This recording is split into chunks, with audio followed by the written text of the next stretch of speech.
Bases dropped. It's Friday, which means it's a freestyle Friday here at Soccer Down Here. That's why we always start at 8:45 because of how stacked the show is. And we learned early on that the Weekend Whiparound, patent pending, trademark coming, we needed more time. So what we do is we start at 8:45 on Friday mornings instead of 9 o'clock because we have our friends from Beyond Goals joining us at 9:30. And it is the return of Bart Keeler because there was stuff that we had on the table yesterday that we didn't get to in his first half hour. So Bart will be joining us at 10 o'clock. We'll go over England's roster, anything else on his mind, and all of the other stuff that's attached to the weekend when Bart Keeler joins us at 10 o'clock. Actually, with my head cut off here, probably should back up a little bit. So there we go. And so because of that, now we add Jarrett Smith to the program. And Jarrett, good morning.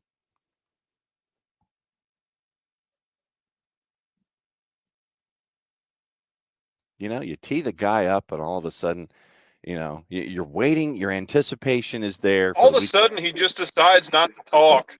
Yeah, exactly. So now I was explaining once again why we end up at 8:45 on Friday mornings because of the length, depth, and breadth of the Weekend Whiparound patent pending trademark coming. And that's why we do the early start.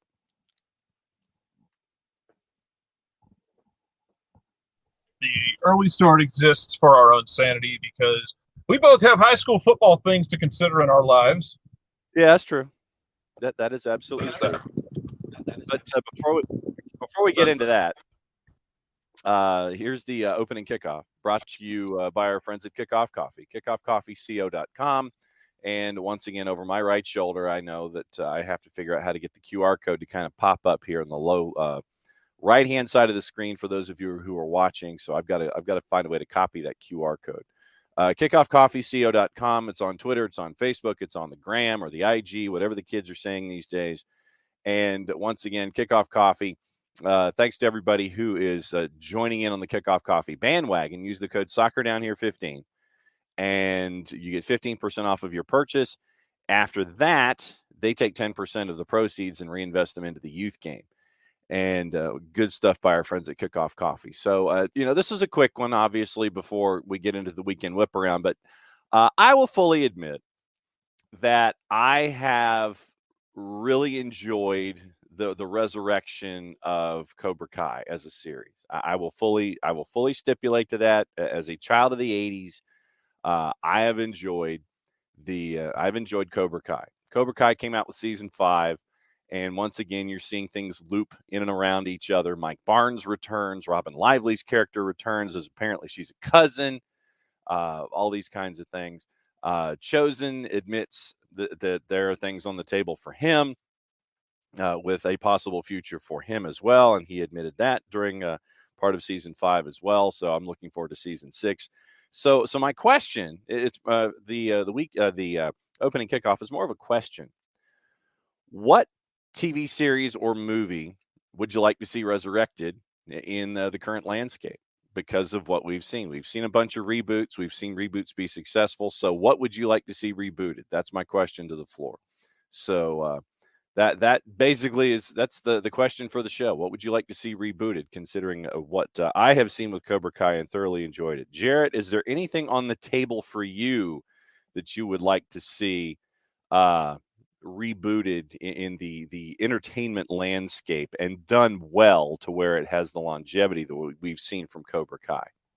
Oh, Pushing Daisies. Okay. Pushing Daisies was a show. I think it was on ABC. They got killed by the writer's strike. But the whole concept was guy touches somebody and they come back to life for a certain amount of time. But then if he touches them again, they die. Yeah. So he uses that to solve crimes. It was very well written. It was very well done. Got killed by the writer's strike. I would say that. I think it was like 2007, 2008. It was a great show. I remember that. And Bam is suggesting a MASH version set in Afghanistan. So that's on the table this morning. So Bam is saying resurrect MASH and place it in the present day somewhere. Rack is asking, does it count as a reboot if the first ones were terrible, or is that just a redo? No, I mean, technically, I guess Rack, it is a reboot, even because it was done first. And then you end up with, the show or whatever it was, movie, show, what have you, that piece of entertainment coming back. It is therefore rebooted. You can always reboot better. And I think that's what you're hunting for here. Alex Basine is with you. Jarrett, he says that Pushing Daisies being canceled was brutal, a very special show. So Alex Pacine is with you this morning when it comes to Pushing Daisies, sir. So we have Pushing Daisies, we have MASH, and those are the early thoughts. Let's see. Rack is saying, my kid has been dying to see a legit good version of the Percy Jackson book series as a TV show. Pacine is also mentioning Defying Gravity as well for a possible reboot, re-interest in the entertainment genre. Rack is saying that the Percy Jackson movies were garbage, and that's why the opportunity to do it as a reboot is what is on the table for Rack this morning. So, all right. Yeah, so I heard those were good. Did you ever see them? No, I have not. I heard the books were good. Yeah. Like novel. Every for that next Harry Potter or that next Lord of the Rings, that next YA novel, be it The Hunger Games or Twilight, that sort of thing. Everyone's always looking for the next cash cow. They tried it. The one they tried it with that was the most hilarious was Maze Runner and Divergent, because both of them had like the big fanfare when the first one came out, and by like the second or third one, it was all like straight to DVD. Yeah, that happens. I've seen that before. Let's see. Bam is saying they tried to do a TV series and movie of the book series Tomorrow When the War Began. And so Bam is putting that one on the table as well. I don't know that one, obviously. I'll have to go back and check that one. I'll go back into my IMDb-ness and see what that one was all about. So let's see. So we have Percy Jackson. We've got Defying Gravity. We've got Pushing Daisies. We've got MASH from Bam. Not recommending any reboots as most are not good. Michael Head. So Michael Head is not recommending any reboots. Well, then let me ask you this, Michael. If you had the chance at a make good, let me phrase it this way. If you had the chance at a make good reboot, which one would you do? So I'll phrase it that way. Firefly, Rack. Isn't the answer always Firefly for all of its fans? Thanks again, Fox, because you'll never get it to happen now. Joss Whedon's persona non grata because apparently he's a dick. And then everybody has gone on to do different stuff. You'll never get them together to do another version of Firefly. Yeah. But it was the right balance of all of its ingredients when it was on the air. Sci-fi, space western thing. Oh, yes, absolutely. Yeah, and Nathan Fillion's doing The Rookie, so he's kind of occupied at the moment. Alex Pacine, there's a Percy Jackson TV series coming up very soon, like weeks or months. So I guess you'll have your answers soon. And so Rack was excited about that. So that was the first question that I had this morning. And I guess once again, just because of the successes that we've seen from Cobra Kai and all of the looping and all of the well orchestrated elements of it, and bringing the movie back as flashback elements to further the plot line. So, like I said, that's why I brought it in this morning. So keep that in. Let's see. Bam is saying do a reboot or follow on for The Sopranos. Michael Head, Gilligan's Island. Did they try that? Yeah, with the movie. Didn't they do something Sopranos adjacent? Yeah, was it the Kings of Newark or whatever it was, the movie that came out last year that was apparently very, very good because David Chase was attached to it. Pacine is saying the Percy Jackson series is coming out on Disney Plus. Let's see. The Lord of the Rings show came out. The Lord of the Rings show is like it's a case study in, if you like it, that's cool. Don't let anyone make you feel bad. If you don't like it, that's okay. You don't have to like everything. Right. It's just, I feel like every day I get a notification about like, it's the greatest thing ever. It's the worst thing ever. It's completely nines and ones and it's exhausting. If you like something, enjoy it. If you don't, that's okay. Yes, exactly. Rack is saying also excited they're resurrecting Futurama for a third time. LOL, but that's not the question. Maybe no, Rack, you're good. No, that counts. Futurama's resurrection is perfectly fine. Rack is saying leave Sopranos alone. You can never touch that again, in his opinion. Maybe I'm too nostalgic. Michael Head, Better Call Saul, while not a true reboot, was outstanding. And I think a lot of folks will agree on that one. The whole universe that Vince Gilligan built was absolutely perfect. Yes. All right. So that's the early question. Continue conversations, and we'll circle back to it at 10 o'clock when Bart Keeler comes in. We'll ask Bart about it as well. Yo, Bam, Oz is heavy. Yeah. Yeah. Oz was some heavy content. Yes, that is true. I thought I had seen the darkest that J.K. Simmons had to offer until I watched Whiplash, which is one of my favorite movies, but also one of the most toxic movies I've ever seen in my life. Correct. But it's one of his best performances. Yes. So it is that time, and I wish I had intro music or some kind of, appropriate opening, because it's time for the Weekend Whiparound before we are joined by our friends at Beyond Goals at 9:30. Patent pending, trademark coming. We blow through the weekend, and sometimes we don't even pay attention to any of the details of a match. We just kind of sit there and go, yep, and move on. All right. So 3, 6, 9, 11 matches on your Saturday. We start with Hudson River at 1 o'clock. NYC and Red Bulls. And so as we look at this one, let's check and see what stadium it's being played at first and foremost. I feel like we always have to do that. Okay, Yankee Stadium, normal television. So it's a 108 kick. NYC's a plus 129. Your draw's a plus 241. Red Bulls are a plus 204. Fun facts. NYC won the first Hudson River of the season 1-0 at RBA July 17. NYC has recorded multiple victories over the Red Bulls in a single MLS season only once, doing so with wins in June and August of 2017. That's also the only pair of consecutive MLS wins for NYC against Red Bulls. NYC's lost 7 of their last 9 games, winning only 1 after suffering just 4 defeats in their first 22 this season, winning 12 and drawing 6. And we've talked about the reasons why. It's only the second time in club history NYC has lost 7 times in a 9-match span, also doing so from March to May in 2015. Red Bulls have collected 30 points on the road this year, winning 9. Most in MLS, most in the club's MLS history. Only 6 teams in the league history have collected more than 30 points away in a single season, with the Galaxy's record of 37. Red Bulls. Yeah. The end. Yeah, a record of 37 and 98 and 16 matches still within reach. So there you go, Red Bulls. We will save Atlanta and Philadelphia till 10 o'clock. Revs in Montreal. Montreal is a plus 206 in the composite. Are you serious with this? I mean, yes, I know we talked about winning only happens in 2 out of every 7 in MLS this season. The Revs are a plus 123. Your draw's a plus 252. Do we even need to go further on that one? No, we don't. Let's not waste anyone's time. Orlando. Sorry, Shooter. Yeah, Shooter's probably fired up this morning. Let's Shooter's see. already kicking things. Yeah.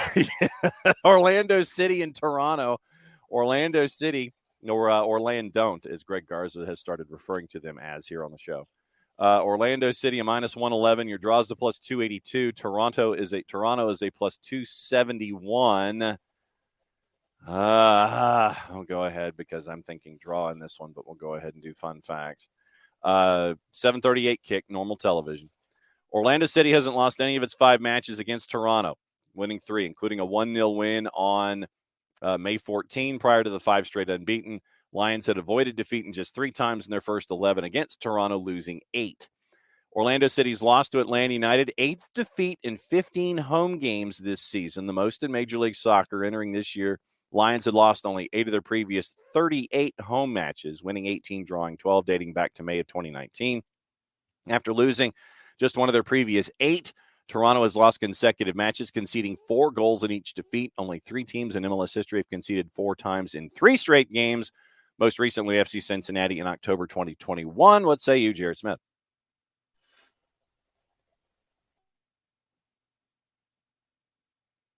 Not much of a stunner, huh?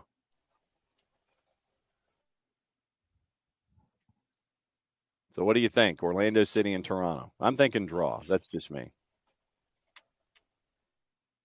Jarrett? Yeah, sorry, it locked me out. So, Orlando City. He didn't want me to speak on this game. You remember that time Orlando had a chance to basically end Atlanta's season? Yeah. And then threw up a goose egg at home? Uh-huh. That was fun. Give me Toronto on the win, even though I would like to see Orlando win this game for Atlanta or a draw. Yeah. Either one. If Toronto is going to win this game, though, then I need Orlando to lose out the rest of the way and crash hard. Yes. If you're gonna waste my time by not beating Toronto in a playoff race, then you might as well just go all out and choke the whole way the rest of the way. Yeah. That's all I ask. Yeah. I got to go draw here. I don't think Orlando City has it in them right now, and I think that Toronto is just going to try to outscore people, and I think that they will put up a lot of goals on the board, but they'll also give up a lot of goals. Ergo, draw for me. Let's see. Where was it? Bam said Abby says that you went shopping. Is this true? And that's why you weren't talking to me, because you went shopping? No, full level behind the curtain. I went to Martin's because I wanted food. Oh, see, there you go. And the only thing better than a fast breakfast from a Bojangles is to get your fast breakfast from Martin's. Woo, that's strong. I don't know if they have Martin's in Australia, Bam, but just imagine the most suicidal breakfast you can get. True, but it's well worth it. Just may as well go intravenous with it. 8 o'clock Eastern, Chicago and Charlotte. Chicago's a minus 116. Your draw's a plus 273. Charlotte's basically a plus 300. Christian Fuchs got another game added to his sizing up of Tavon Gray with the elbow. And so he will only be eligible for one of the final 4 matches that Charlotte has on their schedule this year. Not that he's really been impactful on the back line other than picking up yellows and getting lost in traffic. So do you want to go any further on this one? Not particularly. I think Christian Fuchs has as many red cards this year as goals. True. Which he's a defender, so I mean that's going to be the case for a lot of people. But in his case, it's kind of funny because he has been chasing shadows a bit this year, and now they don't have him for crunch time. Which crunch time is. Look, Charlotte. This is the thing. Charlotte had an incredibly tough end to their schedule. Like, the back end of their schedule was brutal. Yes. They beat NYC, which was, I think we talked about that. I think I picked that one last week because even a blind squirrel finds an acorn sometimes. And that was a great home win. And I don't know if that's going to be the last win of the year, but that was a great kind of – you swept the defending MLS champions.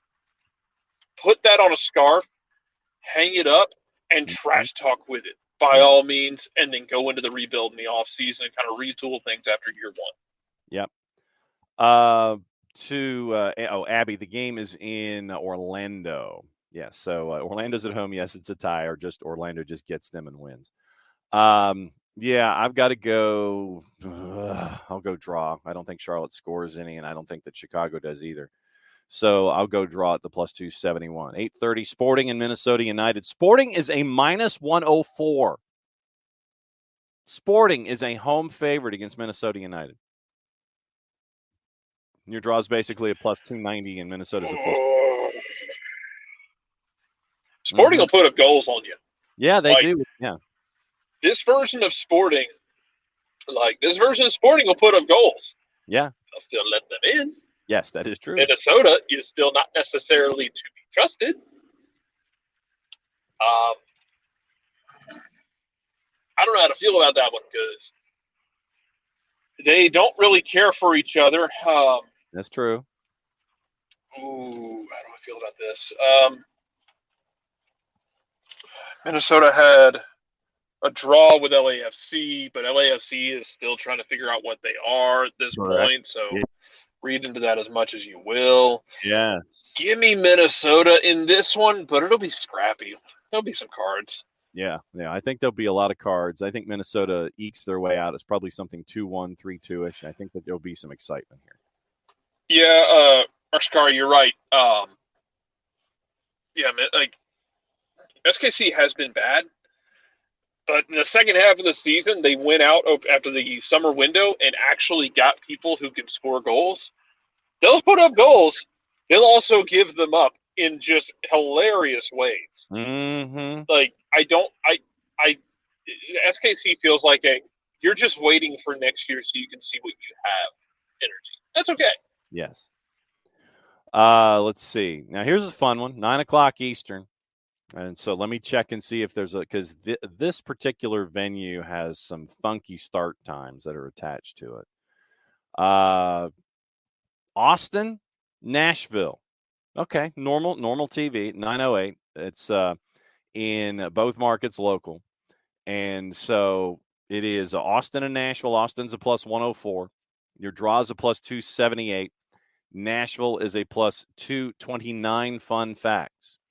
Nashville's won both of their MLS matches against Austin, both at home, including the 3-0 victory September 3rd. Nashville's lost their first two visits to Texas this year, losing 2-0 at both Dallas and Houston. But I think that was before Gary Smith chose offense.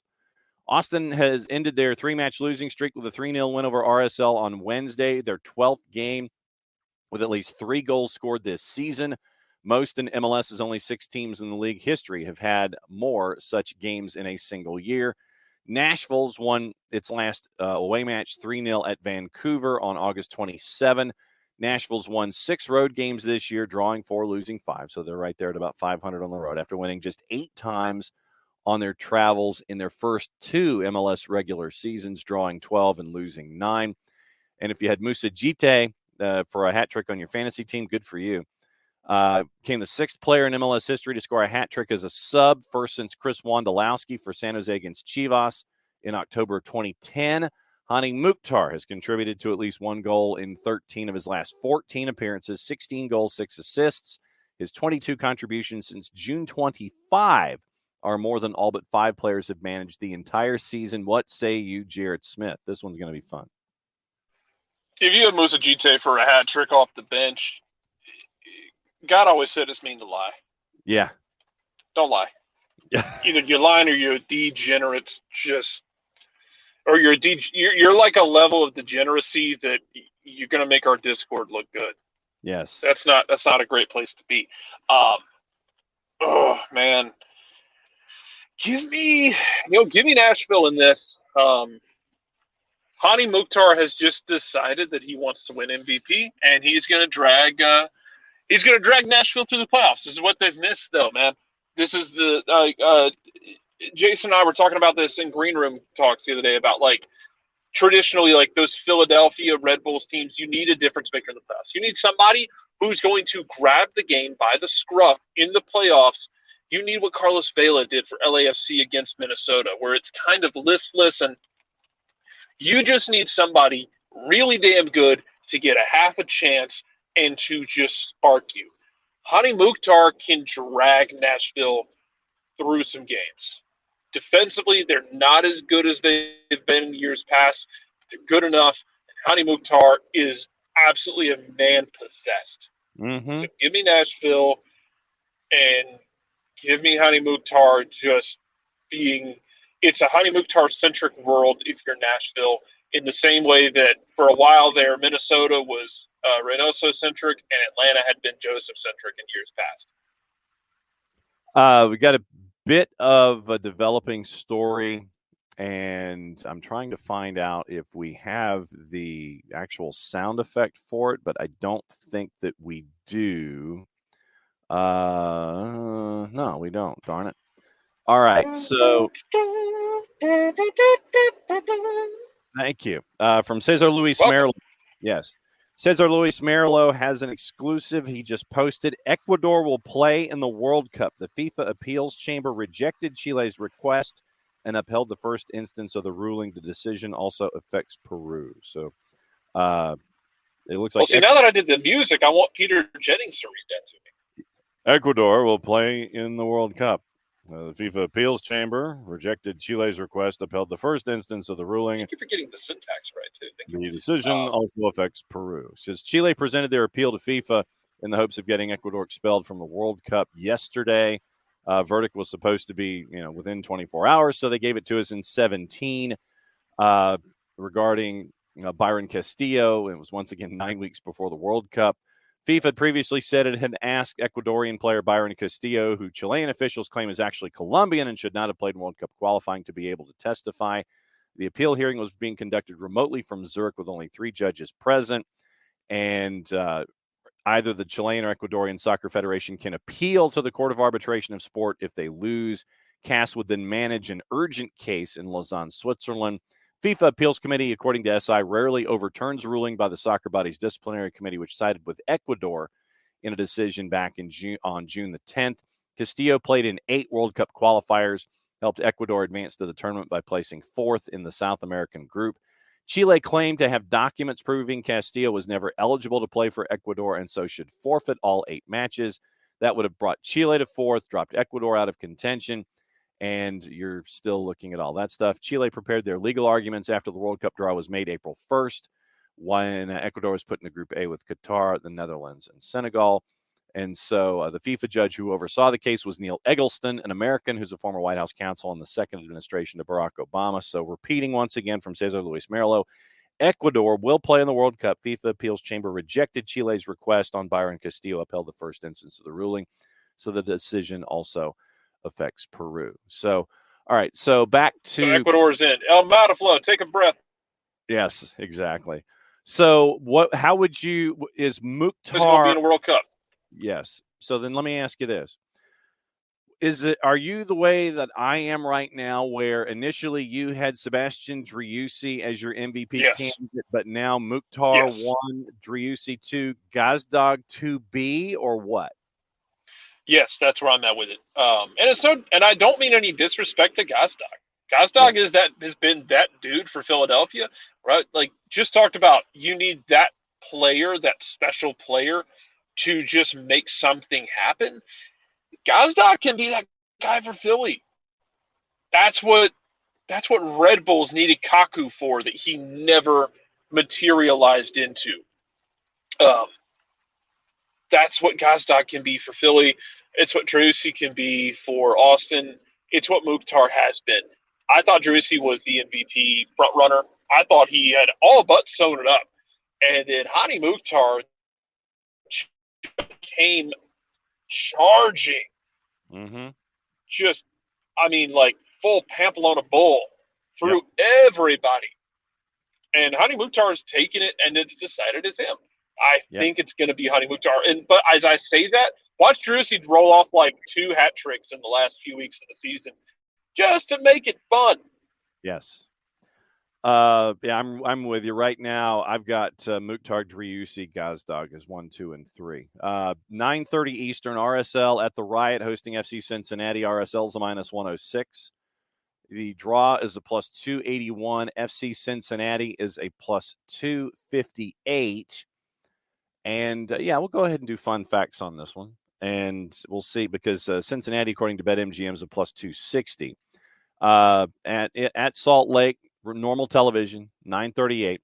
Lone meeting between RSL and Cincinnati, a 3-0 RSL win at Cincinnati in April 2019. Since that match, RSL's only 2 road wins by 3 or more goals are 4-1 at Colorado in August 2020, 4-0 Vancouver, July 2021. RSL's gone 3 straight matches without a goal for the first time since April and May of 2017. They haven't gone 4 straight regular season matches without a goal since May and June of 2005, inside the club's first 15 matches in their expansion season. FC Cincinnati's lost only 1 of their last 16, drawing 11, with the last match in that span a club record 6-0 win over your Quakes. Jarrett, Cincinnati's not won consecutive matches over that span, last doing so in a 4-match run in April and May. What say you, Jarrett Smith?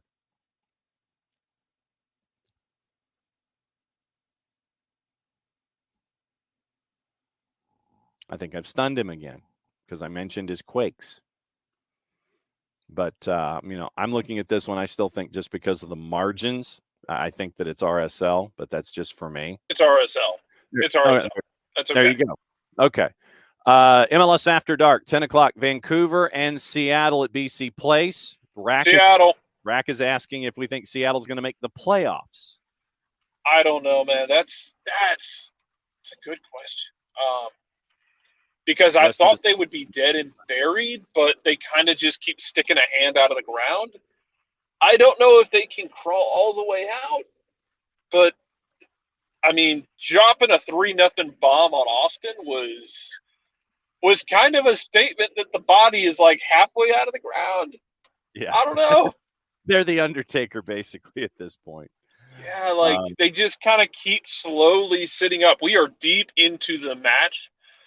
We're deep into a pay-per-view match, and they are as Undertaker, they're still sitting up, but it's a much slower sit-up at this point. If you're Seattle, I still think they beat Vancouver.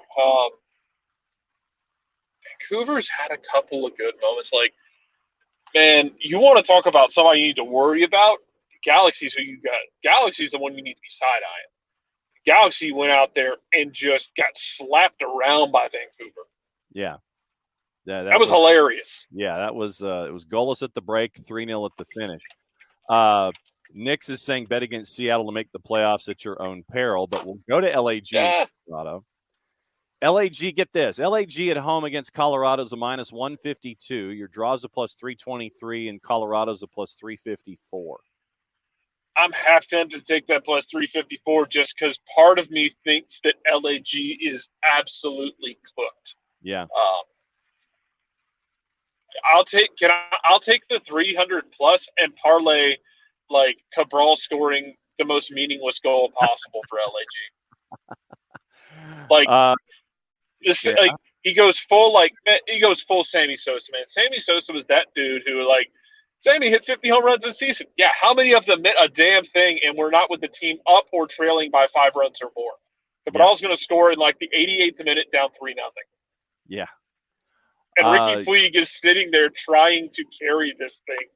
And it's like watching a middle schooler try and tow an 18-wheeler. Yeah. Rack would love to see the Galaxy get squashed again. You're probably not in the minority opinion. The other match at 10:30, San Jose and FC Dallas. Basically, the juice box purveyors have thrown a blanket over both sides, both within the margin of error. San Jose is a plus 159, Dallas is a plus 154, and your draw is a plus 258.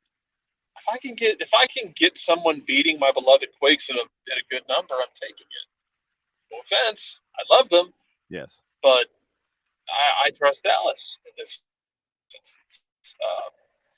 Just because I think, and look, San Jose showed some cojones last time out.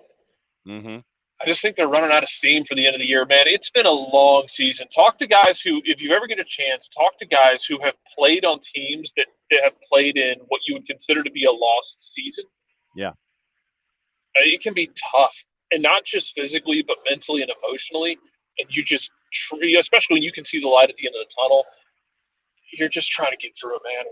It can be exhausting. And I do wonder if that's kind of where we are at for San Jose.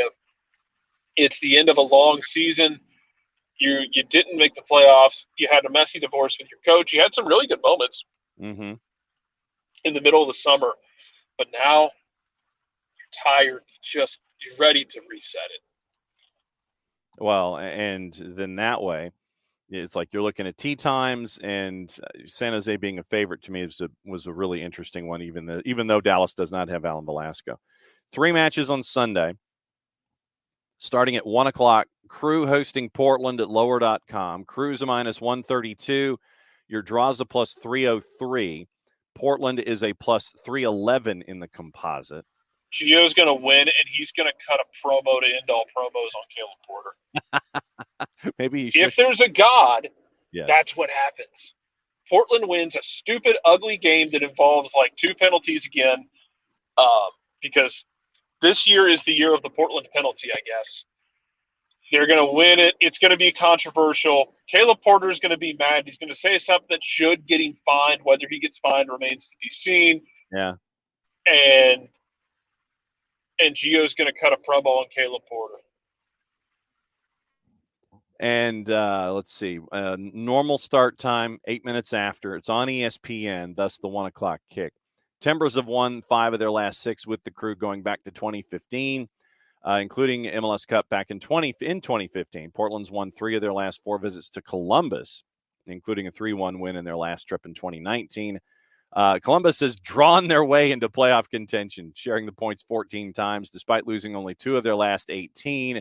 Crew are one of 2 teams yet to win consecutive matches this year, the other one San Jose. And the Timbers have won 4 straight dating back to late August, all 4 wins by 1-goal margins, as only 4 teams in MLS history have won 5 or more consecutive matches by a single goal, most recently Red Bulls in April and May of 2012. The other 2 matches, DC United and Inter Miami at 5 o'clock. DC is a plus 134. Your draw is a plus 257. Inter Miami needs this one if they're going to stay alive at a plus 184. What say you, Jarrett Smith? Yeah, man. I think Inter Miami can stay alive. I think they can.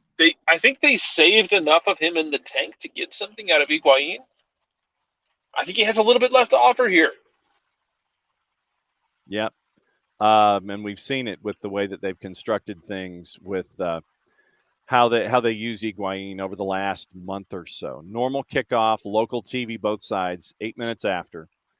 DC's unbeaten in 4 all-time meetings with Inter Miami, winning 3. Got their first point against DC in a 1-1 draw in Miami on May 14. The 2 meetings in DC were each won by United by a 1-goal margin. DC's 3-0 defeat at Sporting was their 6th loss of the year by at least 3 goals, the most 3-goal losses in MLS this season. First time in club history, DC's lost 6 games by 3 goals or more. Inter Miami's 2-1 win over Columbus Tuesday, 9th win in their last 12 home matches, drawing 2, losing only 1. Miami's recorded nearly the exact inverse record in its last 12 away matches, losing 8, drawing 3, and winning 1. So Inter Miami's up against the wall in this one. Last one on the board before we talk about Atlanta and Philly. LAFC, a minus 400, hosting Houston Dynamo at MLS After Dark at 10:30. We don't have to go over this. We do not have to go over the fact that LAFC is going to drop a bomb on Houston. See, there you go. Not a surprise. Bam, you don't have to worry. You got a little Atlanta in your blood about like anxiety. That's okay, but I don't think you have to worry about this one.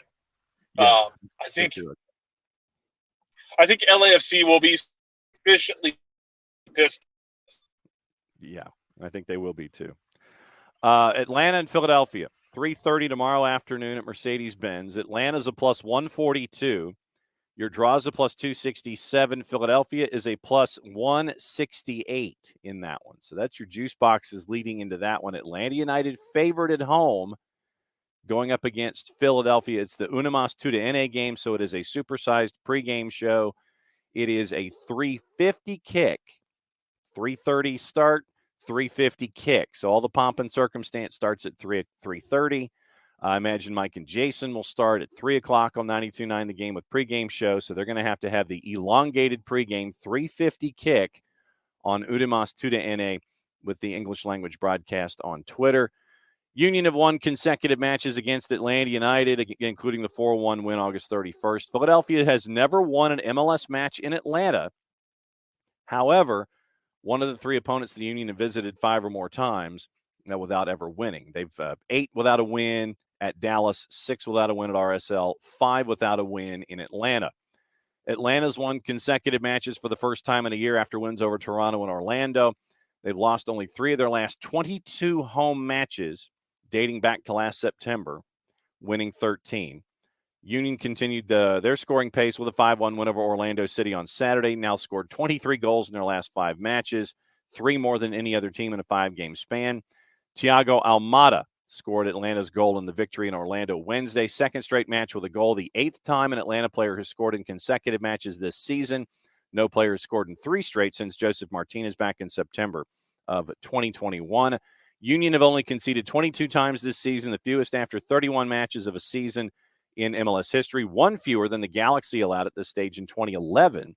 Phillies conceded more than just 1 goal just once in their last 21 MLS matches, the 3-1 loss to Cincinnati on August the 6th. Jarrett, what do you think about this one? So here's the thing. Going into this game, I wasn't sure where Atlanta would sit. I didn't expect them to win 2 straight. They did. I wondered, if you're not in the playoffs, do you just turn this into the third period of a blowout in hockey and just start beating bodies? But Yep. do you do that anyway? Because it's kind of weird, man. Atlanta just played in the midweek. Philly didn't.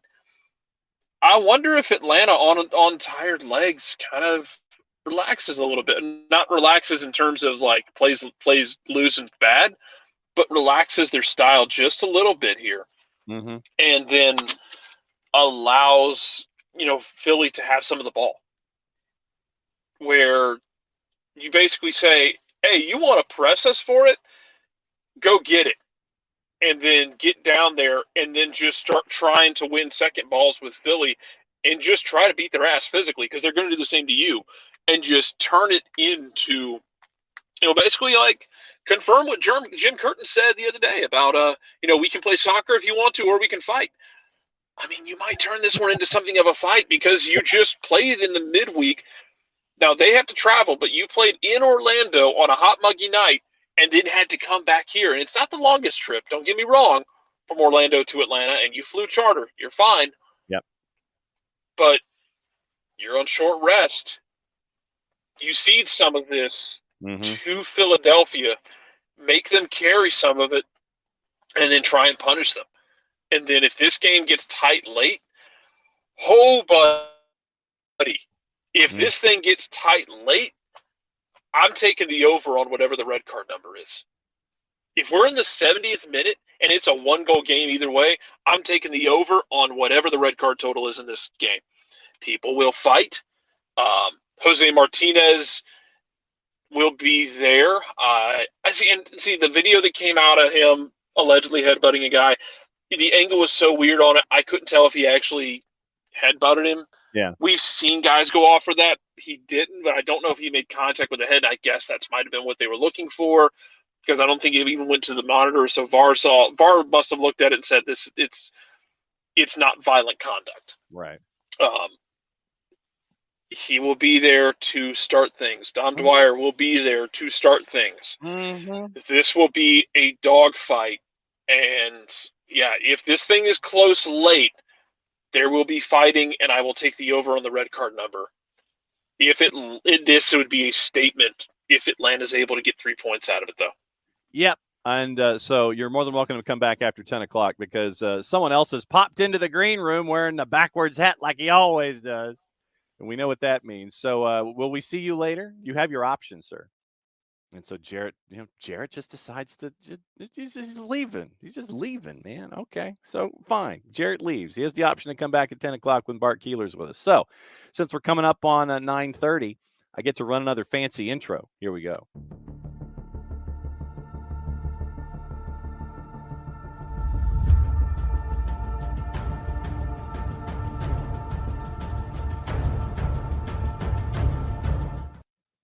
The man's had his coffee. I saw you take that sip, Greg. There. Second cup of the day so far. Nothing wrong with that. All right. So let me do the appropriate amount of filibustering here before we start things here. So sounds good. So you said that you had your second cup of coffee. Let me ask you, before we get into other things, about a team like Philadelphia. And obviously it's a big match for Atlanta United this weekend. Philadelphia coming to town. Short rest after playing Orlando, as you have coined here on the show and on the network. And it is, by the way, that has taken off, sir. Orlando. Everybody getting their case of Orlando. And that happened again. How difficult is it going up against a team like Philly that comes at you in a 4-4-2 diamond? So I guess the college football equivalent would be like going up against a team, you're used to defending spread. They come at you like Navy or Army, and they run like the triple option or the veer or something like that. How difficult is it going up against a team like Philly that comes at you different in a 4-4-2 diamond, is very, very physical when they're on defense, but the second that you try to touch them when they're on offense, they go down like, oh my back, oh my, like Al Chervik in Caddyshack, Rodney Dangerfield. And they present so many problems when it comes to persistent infringement and simulation. How difficult is it going up against a team like Philadelphia? I mean, they're at the top of the East for a reason, right? They understand. I think it's really interesting because, for my kid's sake, right? My oldest he's 9 years old, and it's so funny because he'll play here in the States and he won't have that maliciousness to his game, Yeah. right? Every kid is so innocent, right?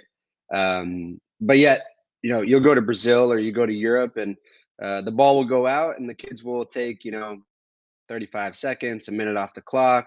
They'll be winning 1-0 and there's a foul and they'll take their absolute time. They'll roll around. And you need that in winning teams, right? Winning teams need to know and understand how to make the most out of every situation. I think Philly does that very well. They understand the game. They understand the moments of the game to take their time. They understand moments to speed things up. They've been a pretty fun team to watch so far throughout this whole entire season, and I think it's going to be a pretty chippy game come the game time. So I think at the end of the day, it's going to be a battle. It's going to be a battle. It's going to be a little war. Everybody has to focus on their duels. But I think, like I said, I think Philly does a very good job at understanding the winning mentality part of it, of not being the nice guy. So when you're talking to mentor or when you're mentoring and you're talking to mentees about style, styles make fights, philosophy, these kinds of things, and you have these teams that are Cobra Kai. They're more than happy to just kind of sit there and be, it's like, we'll be the bad guy. This is who we are. When you're talking to mentees about this kind of stuff, what are the conversations like? Because not everybody's going to wear the white hat when they're out there playing soccer and doing things different. I'll use the word differently, and I'll use that as a part of the discussion. When you're talking to mentees about doing things differently that aren't necessarily, all good guy kind of stuff, do you have these kind of conversations? Do they come to you and talk about this kind of stuff? For sure, especially when we do video analysis and stuff like that. My biggest advice that I give them is that nice guys don't succeed on the field, Yeah. right? And that's as simple as that, right? I think if anyone ever met me, off the field and they watched me play on the field, I think most people would say, "Yeah." Even guys that I played against, they'd be, "Gosh, Greg, you are such a," you know, another word that's coming out of there, right? On the field, right? And even people that are watching, even fans that are watching from afar, they probably think the exact same thing. And then they get to know me off the field, like, man, this guy is such a nice. Well, I hope so. Such a nice guy off the field, but at the end of the day, on the field, the nice guys don't succeed. You gotta understand how to own your own territory and it's funny. I had a talk with a boy last night of creating your own monopoly on the field. It's your own space. It's your own territory. You build your hotels and homes, and try and beat out and buy out everybody else. And you gotta own that when you're on the field. And it's an interesting conversation to have with kids because yeah, obviously kids do have that innocence to them. But I think that's one thing that I learned when I moved to Brazil at such a young age. And it made me grow up really fast. Is those kids didn't care where I came from. They didn't care. They had this certain level of intensity, this certain level of hunger. And I think, I really learned that just being in a different culture to where soccer is considered a way out for a lot of those kids, right? And just the mentality is different, and so they understand the mentality of not being the nice guy on the field and wanting to succeed and win at all costs. There's a respectful way to do that, but I think that's one thing that Philly has shown in their gameplay this year is that they will win at whatever it takes, whatever it costs. They will win games, and they have shown that throughout the whole entire season. So how long did it take you to adopt your mentality or adapt your mentality to not necessarily being the nice guy and making sure that you had your monopoly? Was it when you got that first hit in that first game where it's like, oh, okay, this is different here? How long was that transition to understand, okay, I've got to sit there and, I'll start with St. James in Tennessee, and then I'll work my way to Connecticut and North Carolina avenues here. How long did that transition take for you? I think probably from day one. right? From day one, especially moving at such a young age, you realize, like I said, I think those two words stick out to me, and I tell the mentees all the time, and especially, there's always an interesting situation to where I had to watch the under 15s play last year, and they played against a team from Bolivia, and they played in, I think it was the GA Cup or something like that, and I forgot where they played them. That was the first time I had ever seen the under 15s of Atlanta United Academy be on their heels. And they didn't know what to do because they play every team here in Atlanta and they win 9-0, 15-0, whatever it may be, 5-0. And that was the first time that Bolivian team actually just kept running down and running down and running them down. And they were on their heels the whole entire game. And I use those two words in my every single session that I had with every mentee on that team was they have a different intensity and they have a different hunger. And it's because of where they come from. It's because how they live life. It's because, what they go through as kids. And I think the culture shock for a lot of us, and it stinks to say, but we are very privileged, right? We are very privileged, and we have such we can't take that for granted as Americans. I think the American mentality is the best mentality ever because we never give up. But in terms of kids growing up and understanding that value of intensity and hunger, you don't see that in the youth today. You don't see that in the youth games, but you see that when you go other places. You see that when you go other countries, and you see the value of that intensity and that hunger always being there. So then it sounds like you would recommend for the American talent base, for those of your mentee age, to play as many matches against competition outside the American border as possible to understand where the other team is coming from, to walk that mile in their shoes and understand where they're coming from so you can be prepared for a full match in the kind of situations like this. Perfect. That makes perfect sense. Yeah, I think you understand the culture, the different culture of how gameplay is when you play against people that are from different countries, and everything's about comparisons, right? It's like when I moved to Portugal and I became a professional player, it was more so this kid is an American. Every newspaper or every whatever it may have been, I was always seen as the American, and I had to kind of gain my way and help them understand. No, I'm one of you guys, and after a couple of years, it was no longer the American. It was just my name, and I think that's something that us as Americans, like I said, we do have that mentality to never give up, to never back down, and I think that's always amazing. But as young kids continue to grow within the system of what youth soccer is, I truly believe that kids that are from different places, just they have a different they have that little maliciousness in a respectful way, but they understand how the maliciousness can be used to win games and to to the ball, like I said from the very beginning, here in the States, you see a 10-year-old that the ball goes out and they're winning 2-1, and it's a final game. The ball goes out, they run as fast as they can, and they take the throw in as fast as they can. When we go down to Brazil and the game is 2-1 and there's 2 minutes left, yeah, that kid is going to be walking. His shin guard is going to fall out of his sock, and and it's just a different mentality that they have because they understand, and I think they watch so much, and they study the game, and they're just taught these little things, and it makes a huge difference. It makes a huge difference in understanding how to have that winning mentality. I know that we kind of call it CONCACAFing, as because of the examples that we see when Atlanta United has gone and played hemispheric competition. But I would also posit that there is a very fine line in your CONCACAFing and then going over that line and then turning into a heel and being the bad guy about it. And that's and especially for someone who's a teenager, you want to please your coaches, you want to please your teammates, and you want to please your family too for the investments that all three are making in you. And judging that line is a very, very tough process, I would imagine, even more so for a teenager. Most definitely, and to mentor them in the right ways and help them understand everything they're doing. I think at the end of the day, everything they're doing, they have to serve as a role model. That I use that phrase all the time. Anything that you are doing, you have to serve as a role model. Yeah, you can have that little extra, respectful maliciousness on that field, and understand how to win games and understand how to bump your runner if he's coming through, or whatever it may be for you to win that battle and win that duel.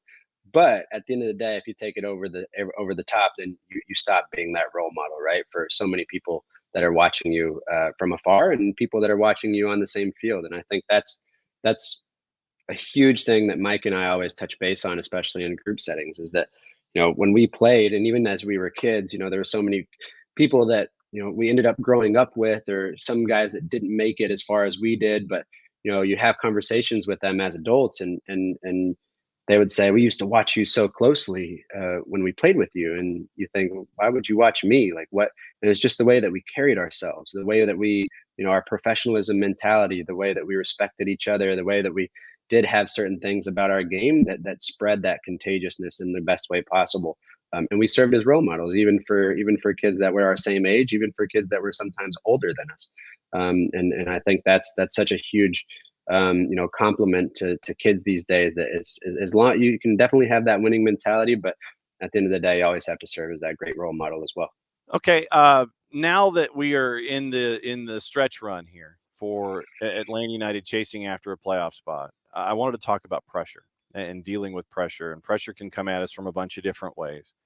And it's the pressure to succeed, the pressure to achieve goals, the pressure to continue to achieve goals that have been there previously, in whatever construct you want to talk about when it comes to a team structure.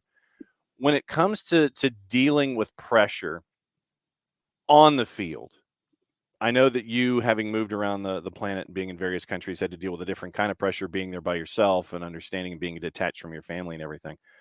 When was the first time that you got to deal with pressure, whether it was in a playoff chase kind of a situation? When was that first time that you had to deal with the pressure of expectation for the club, not necessarily for yourself, but the club that you were attached to?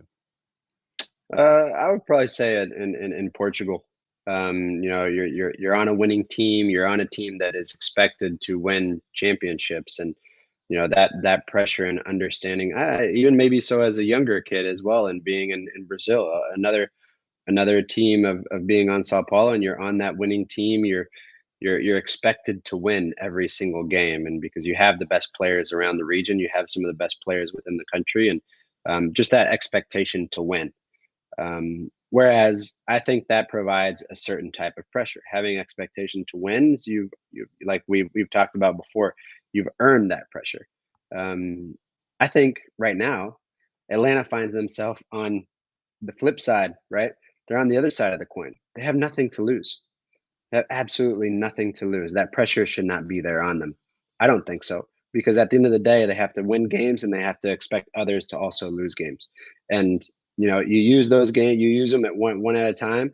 And I think the only thing that you have to say is, how many points can I get out of 3 games? I don't think there's much pressure on those guys. I definitely think there is pressure with the amount of talent that we have, and understanding that we shouldn't have been here in the first place. But at the end of the day, with these last 3 games, you don't really have anything to lose, because you have to expect others to also. It was interesting. Last night, I was going through all the combinations that need to kind of happen to if you lose one game, if you tie one, if you win one, and all these different combinations. Are you still able to make it? Other teams have one less game than us that are already up there in the playoff spot.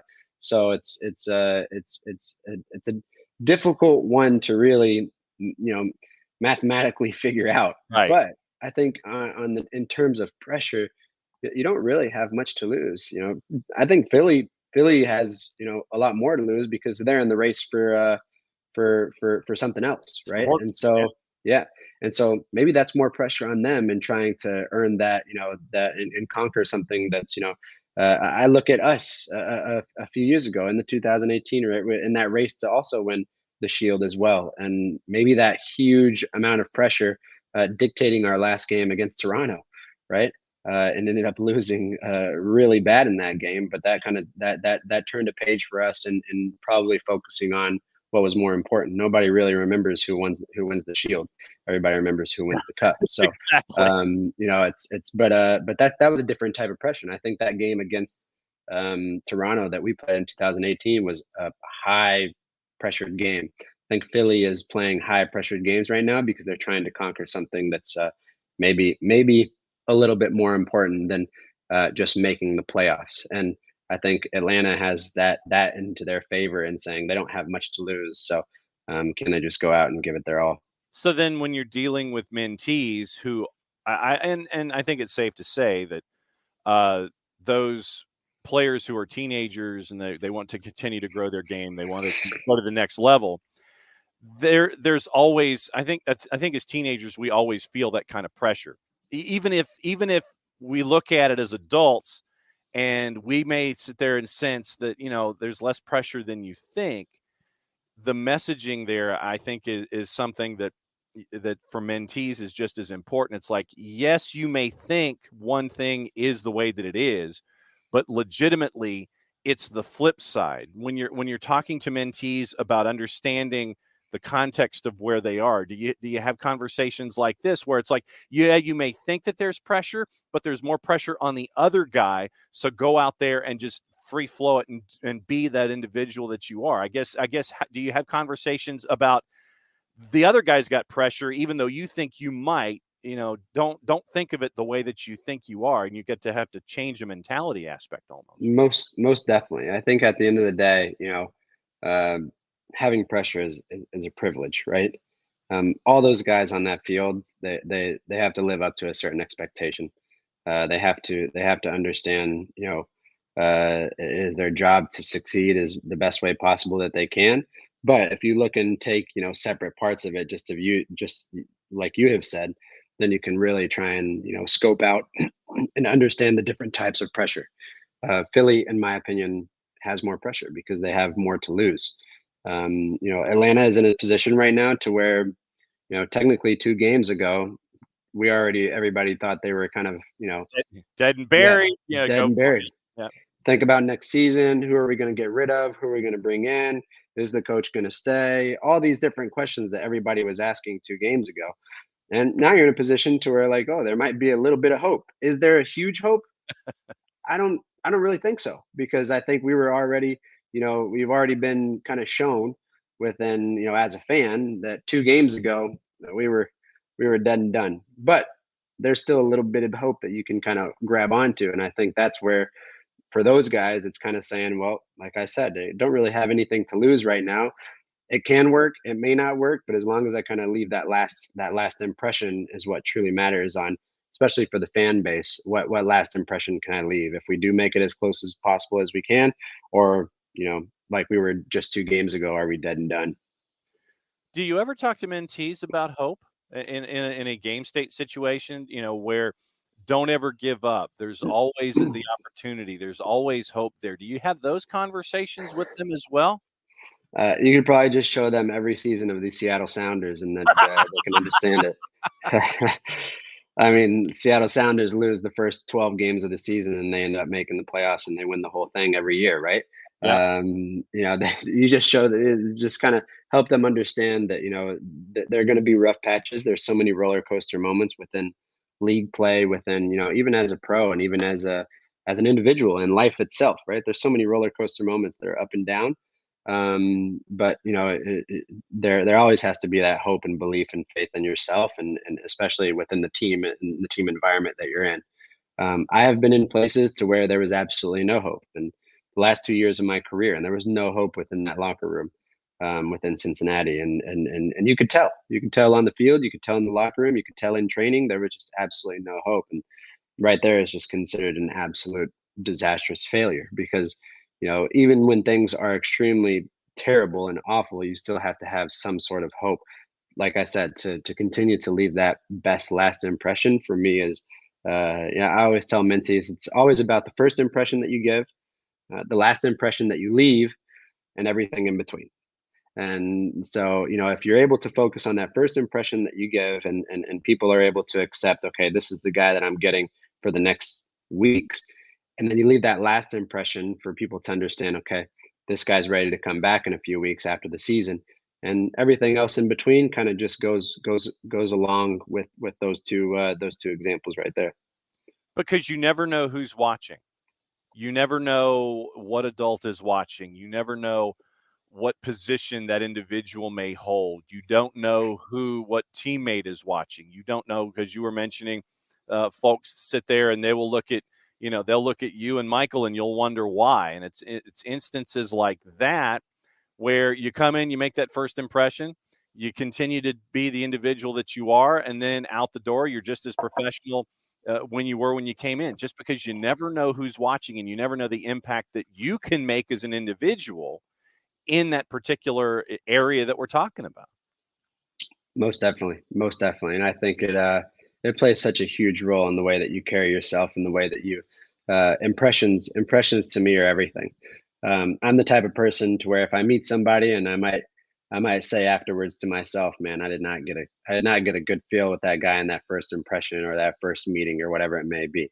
But if somebody is very and extremely respectful to me as well, then yeah, you say, man, that guy's a really decent person and decent, human being. But it's all about the first impression that you leave. And I think that's the same thing with players on the field and off the field, but maybe more so on the field, and leaving that first, or leaving that last impression of what the season has turned out to be, especially for the fan base and especially for your coaches, especially you're fighting a new deal, or you're fighting to stay on the same team, or you're fighting to earn a new contract somewhere else. It's all about what you leave behind and what people remember of you, right? You never want to leave something to where you weren't able to live up to that expectation because you didn't leave a very good last impression. You always want to leave with the front door completely open behind you. So it's always extremely important. Greg Garza hanging out with us for the Friday Free Kick, alternating weeks.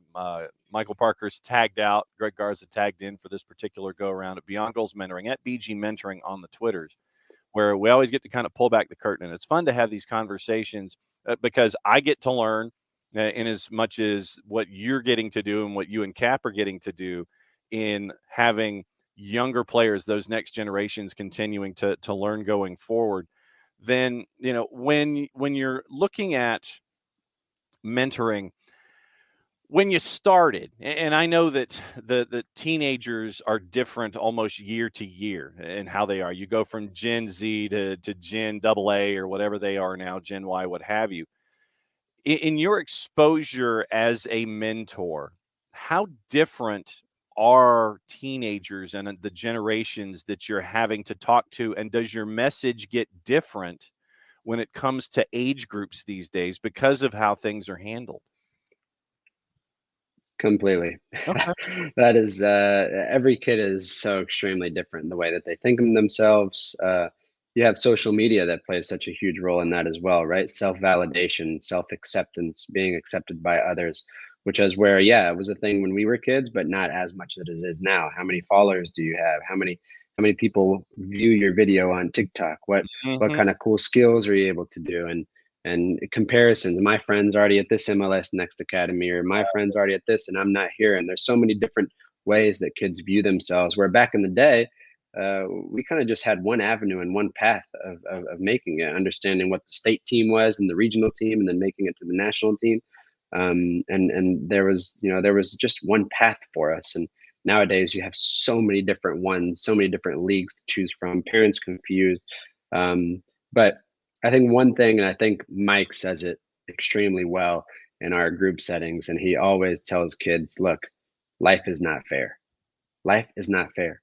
And until you figure that out, until it can be always a long road for you. But anything you might do, everything and anything to, tell yourself, I've done everything that I can do to be successful. And guess what?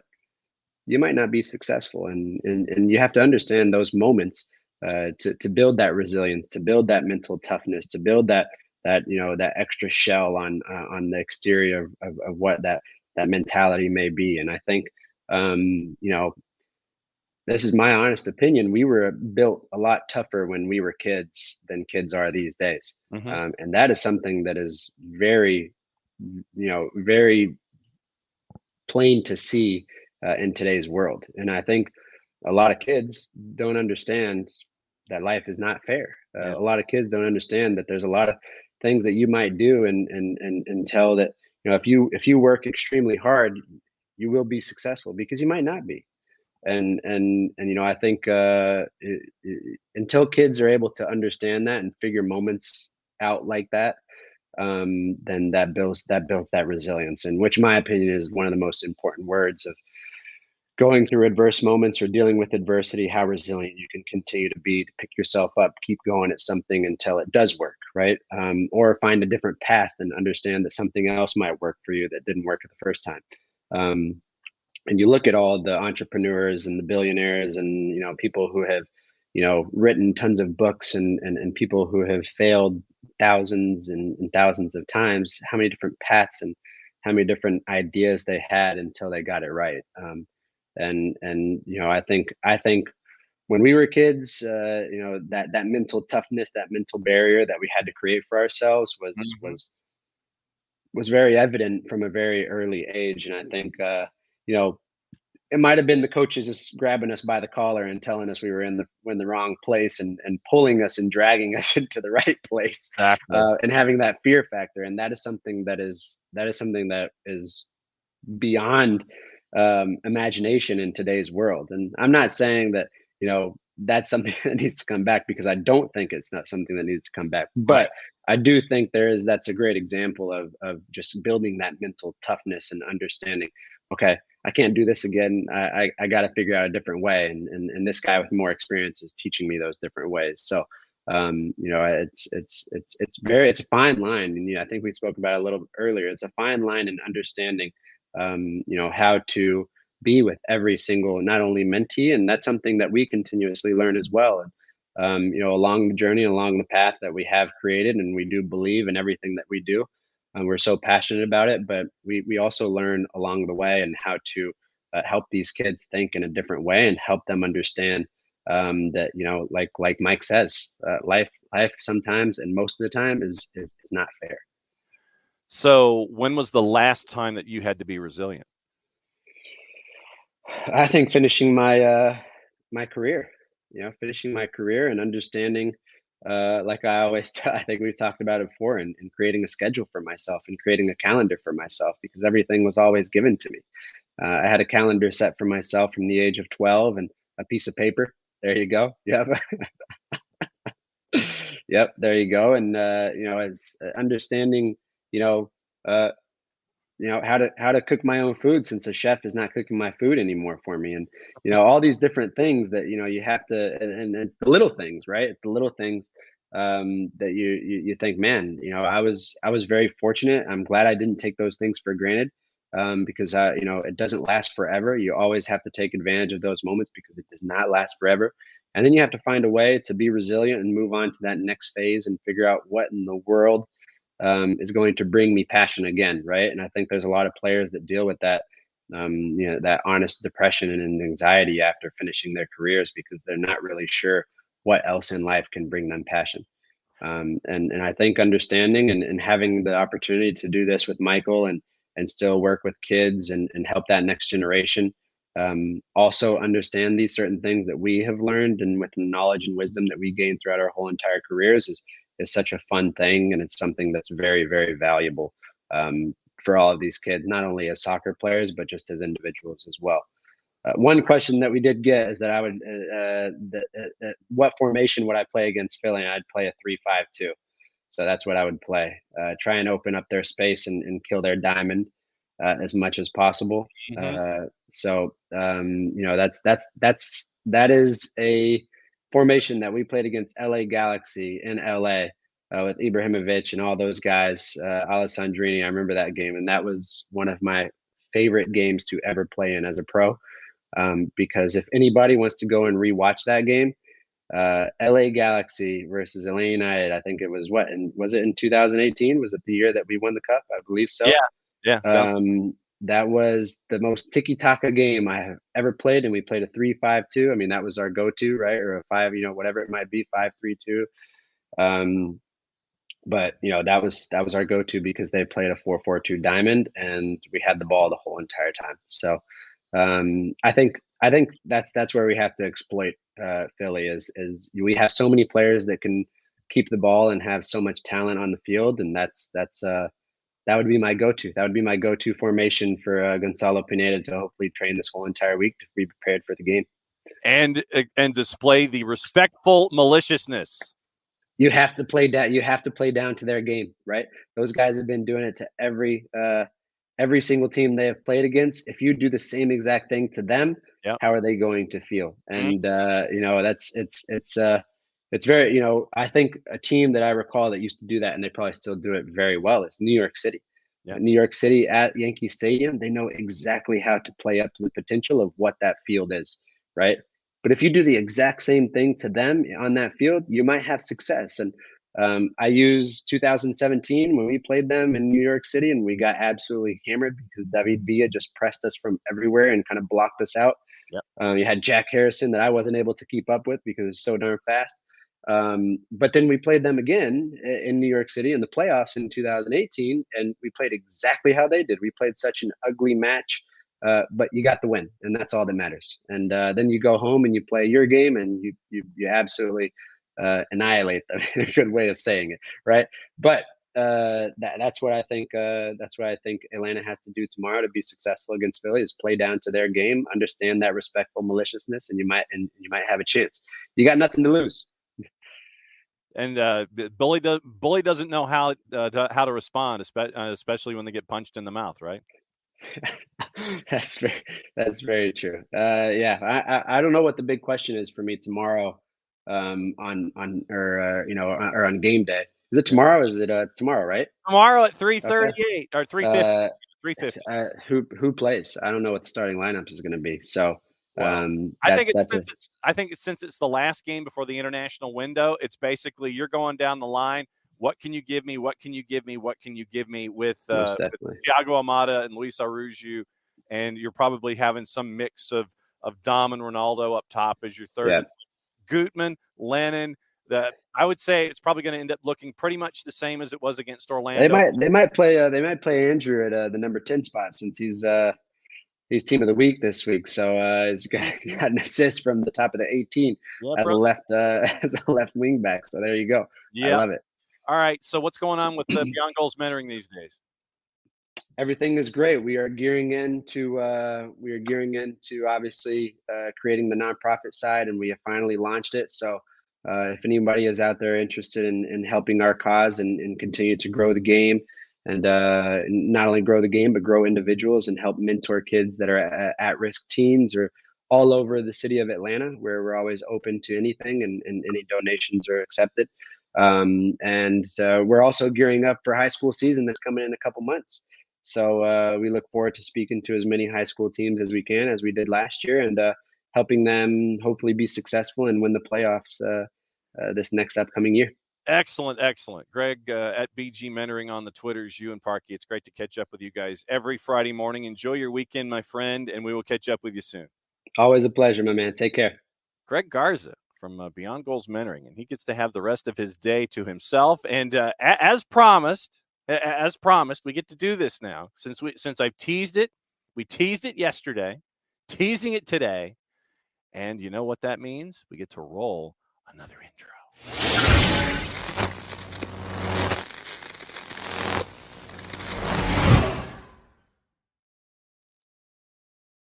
I still want that intro just to be a little tighter, just a little tighter. Just, once the lightning strike happens, then make sure that it pops right back up. Bart Keeler, where you at? Sound.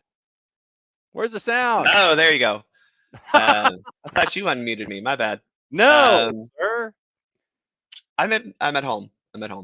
And you're Friday to be at home. You busted out Pittsburgh Penguins. I was going to say you busted out your Pittsburgh Penguins triangle today. As I would sit here and I would dive in. Well, since it is a freestyle Friday, I'm going to do it. I'm going to go ahead and see what the salary cap situation is for your Pittsburgh Penguins as we're getting into yet another season. Right now, Pittsburgh, you're just under the cap. You've got everybody in place. Yeah. Let's see. You're about $800,000 under the cap. Gensel, Crosby, and Raquel is your top line. Zucker, Malkin, and Rust is your second. McGinn, Carter, and Kapanen's your third. You got a couple of rookies on your fourth line. Defense looks pretty solid. Cap situation looks pretty good for the next couple of years anyway. You got Gensel for 2, Malkin for another 4, Crosby for 3. Thing that gets me is I didn't realize that Evgeny Malkin is 36 and Sidney Crosby's 35. It's weird because and I'll fully disclose I've only been following the Pittsburgh Penguins for about 10 years now. Ever since I went to grad school at WVU and all my friends were Penguins fans, so I jumped on that bandwagon. But it is weird because like you've always said the kid, like he's supposed to be 23 forever, right? Mm-hmm. And Gino's also one of those guys who's just been, it seems like they haven't aged because they still play the same way they have for forever. It's not like I feel like they haven't slowed down. And they're just, especially Malkin, he's just as feisty as he ever has been. Mm-hmm. Maybe that is a little bit of the old age. He's getting those dad vibes of like, I'm not putting up with this. So. Yeah, there'll be no more of this ish that is going on around here, because I know that the playoff expectations have always been there, and not making the big runs that you've been doing recently is there. Catch the conversation. See, this is why I wanted the filibuster off the top so I could. It's been. Like I said, I started following them like 2012 when I went up to WVU for grad school, and a lot of my friends were Penguins fans. So, it's easy to watch them when you're in a bar late at night and they happen to be on the TV right in front of you. Who does West Virginia have this week? We have Towson. Okay. So we're hopefully not going to lose that game. Yeah. But with our coaching staff, seems to be that every game is possible loss. You still haven't recovered from backyard brawl, have you? Well, the backyard brawl is one thing. It's the losing to Kansas that was a completely unexcusable that's bad action, especially at home, Big 12 opener in overtime. But we don't have time to talk about the problems with Neil Brown and the rest of WVU football right now. All right, so we have another team with problems. Well, true. We do have Atlanta United, and we had the conversation with Greg Garza. Yep. And it was fun to catch up with Greg and get his perspectives on everything. So as we go into this match with Philadelphia, the vaunted enemy, the black hat of not just the Eastern Conference, but all of Major League Soccer. Legitimately here, what are you looking at, in this match? Is it, one where you sit there and you're down to Philly's level and you try to do the ish housing and, you punch the bully in the nose and see how they respond? What are you looking at in this match particularly? So I think that you're not going to get down to that level with Philly because they're trained to do that. They believe that soccer is not supposed to be a pretty sport. Mm-hmm. They believe that soccer is supposed to be a sport where you're physically trying to harm the other team. And if they want to be that style of play, that's them. That's not Atlanta United style of play. That said, I think there are other tactical shifts that we can make, and we have made recently, that can give us a little bit more of a fair fight against the Union. I've noticed the trend, especially since, let's go with the transfer window closing. Sure. But maybe even more specifically, the All-Star break, is that we have looked a lot better. We've gotten better results when we're less focused on possession. That doesn't mean you don't want to have the ball. Obviously, you have to have the ball to score. Yes. But especially the game against Orlando. And granted, I thought the possession stat was a little different than what we saw in real time. But the possession was less about how much we're having the ball and how we're attacking when we get the ball. And that's something that when we're talking about going up against Philadelphia on Saturday, it's not about having the ball, because Philly is fine with that, right? It's about trying to find ways to attack quickly with the ball, try to find moments to transition up the field, and trying to find ways that you're active with the ball. Because Atlanta United this season, and one of the biggest criticisms I've had of Pineda, is that it's all about possession and trying to be cute and keeping the ball, and that's fine. What matters is that you score.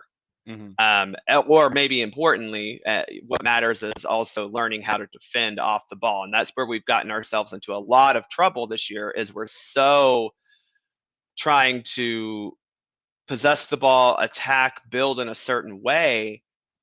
We're so focused on that our defenders are caught up in the attack, and we're pushing defenders forward very high, that it's leaving us exposed. And it's happened time and time again where, teams are so easily able to score against us because they're getting easy transition moments. Well, now we have to create those easy transition moments for ourselves. And it's finally, we're seeing that a lot more. We saw that against Toronto. Toronto's an easy team to run at. I mean, Michael Bradley is on his last leg. Half that team is that back line, Criscito and McNaughton.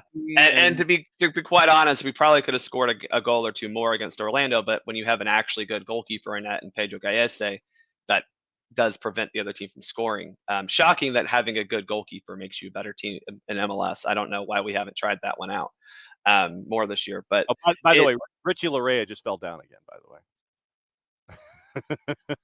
We don't have maybe the next question can be, what are your top 5 least favorite players in MLS? Because Richie Larea's number is like 3 and 4. But yeah, I think it's just about, let's not focus on having the ball. Let's focus on it doing something with the ball. And that's been a good shift we've had in the past couple of games. Shockingly, it makes your best player look really good too. Thiago Almada is probably the best player in MLS right now. I'm saying it. No one else is getting caught up, the Argentinian national team. So, come to me when your best player is getting called for a top 5 national team. So then let me posit this as an idea. Let's say that Atlanta United was to act like the ball has cooties and just basically sit there and dump it long, like we've seen against teams out of New York, and force that club to work their way forward from as far back as you can, create those short fields, the turnovers with the press that we've seen with Thiago, with what Gonzalo Pineda wants to do, create the short fields and the chances that way. Could you see that? Yeah, I think that's pretty good in terms of philosophy. I mean, I don't know if it's always lump it forward, but it is let's try to get the ball forward as quickly as possible, right? That's always been something that when you talk about the Red Bull system, because I know that's who you're kind of referring to, it isn't necessarily about kick it long. It's how do we get vertical? How do we get up the field quickly, right? Because we have, I mean, this has been an issue we've had with Atlanta United for the past several years, where a lot of things are passive in possession. Right. So if you can be active, if you can be proactive in possession, and that just means you're trying to attack the goal, that puts the other team under actual pressure, right? Puts their defensive line under pressure. And Philly's got a very good defensive line. I mean, their 2 center backs are very good fullbacks. 9 feet tall. Yeah, you're not going to go long and expect to win it, or you're not going to cross it in, but you can take advantage of the speed you do have. It's not a whole lot, but the speed you do have on the wings, especially now that Brooks Lennon is playing a lot more.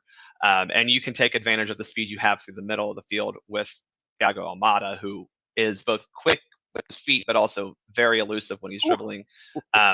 And so trying to do it that way makes a lot more sense. Because like you said, Philly wants to compress the field for them. They want to win the ball at midfield or into your half. And now they've only got to make 2 passes and the ball's in the back of the net.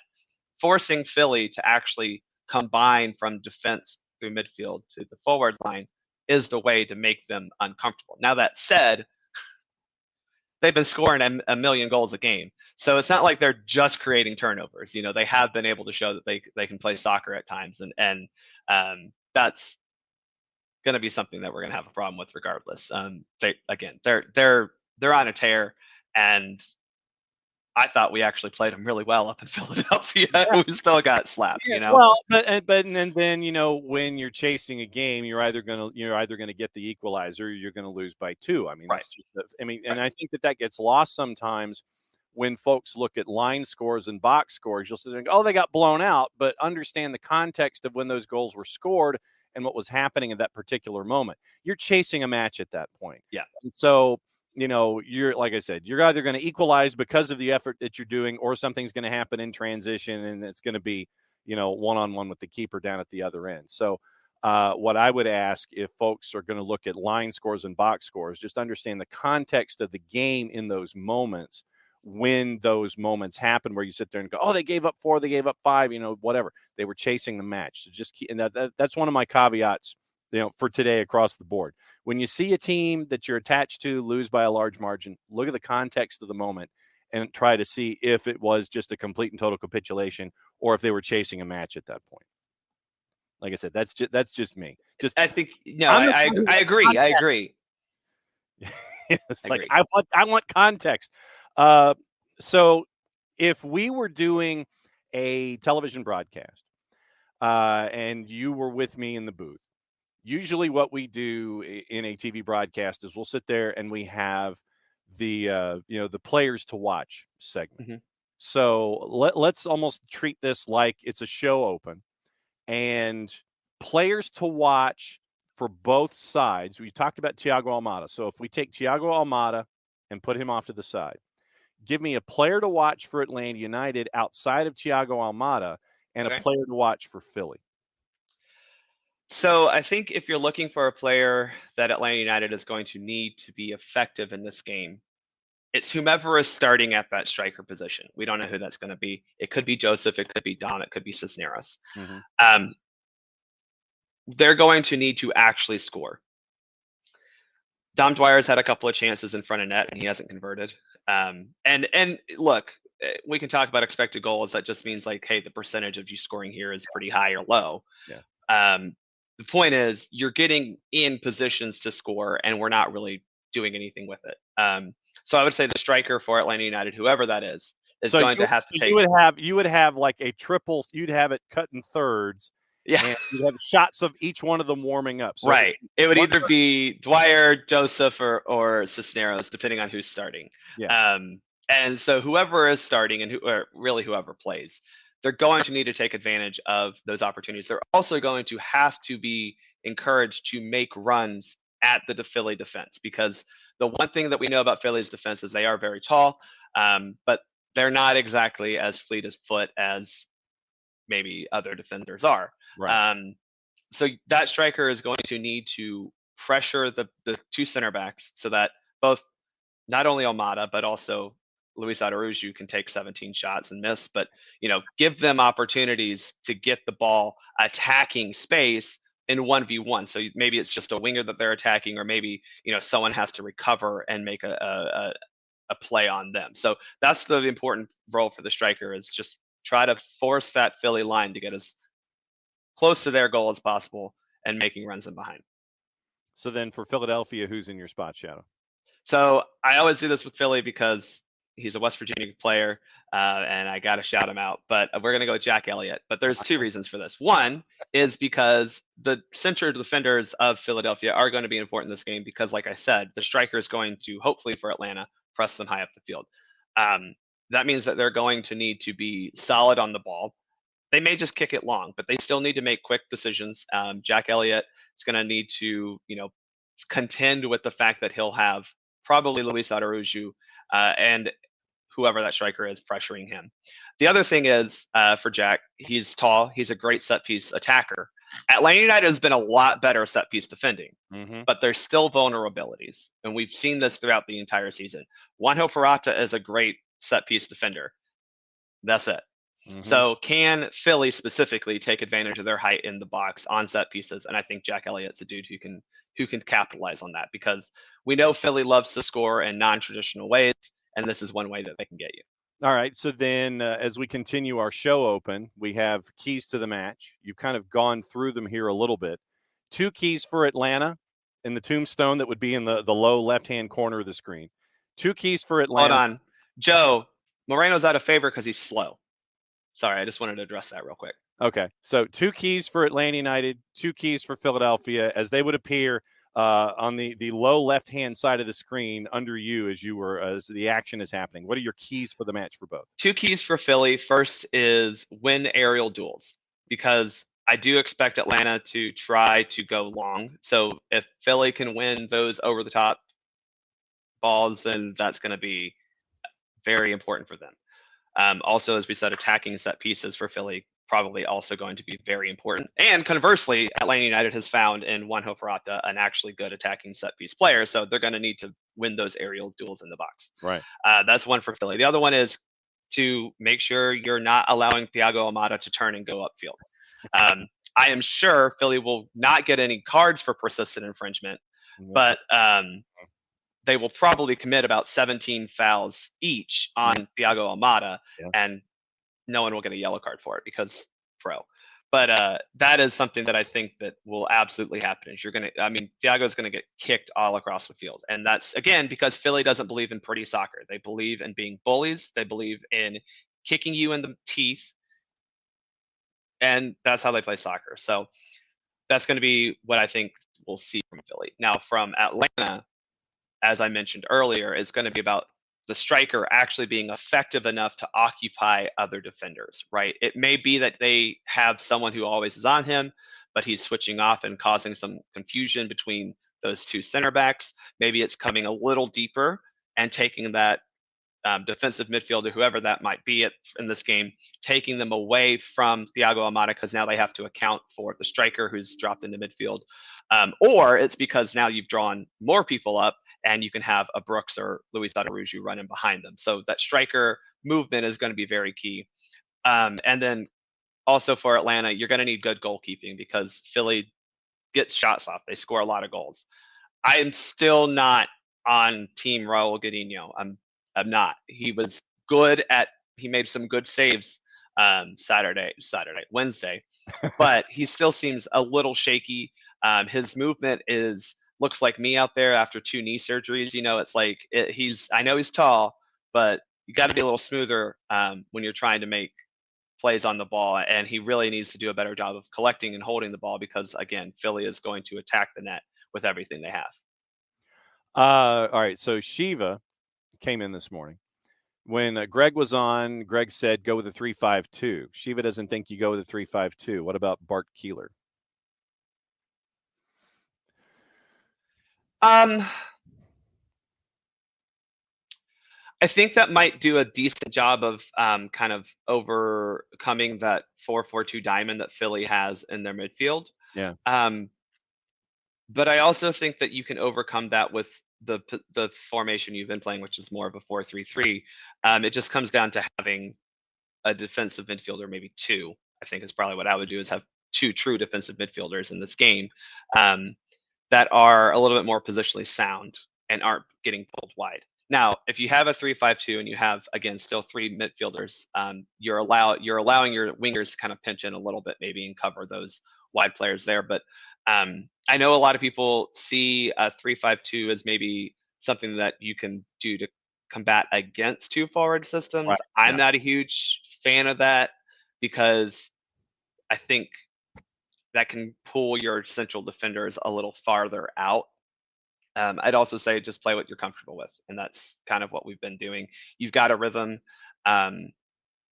Maybe there's something to be said for being versatile and being adaptable, but I think that's a philosophical adaptation, not necessarily a formation tweak at this point in the season.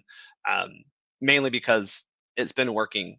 You have the guys that are executing it pretty well, and the other fact of the matter is, if you play 3 center backs, now you've only got.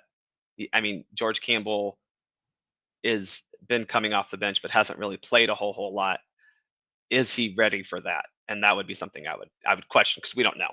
Or does Sosa drop back out of the 6 and become that third? And that's another formational kind of fluid thing that Sosa just drops in, and now you have 3. But I still think that would take away from that midfield to maybe attack the 4-4-2 diamond. But Sosa's going to be busy. This game, that's for sure. No, we do not have an update on Alan Franco. I know that his wrist was not looking normal wrist shape after the contact that he had in the match in the midweek in Orlando. Do not have an update on Alan Franco. I would imagine as long as he can be taped up and everything is as secure as it can be, then Alan Franco, if he is able to play, he'll play. Yeah, he just won't be taking throw-ins. Right. So that's yeah.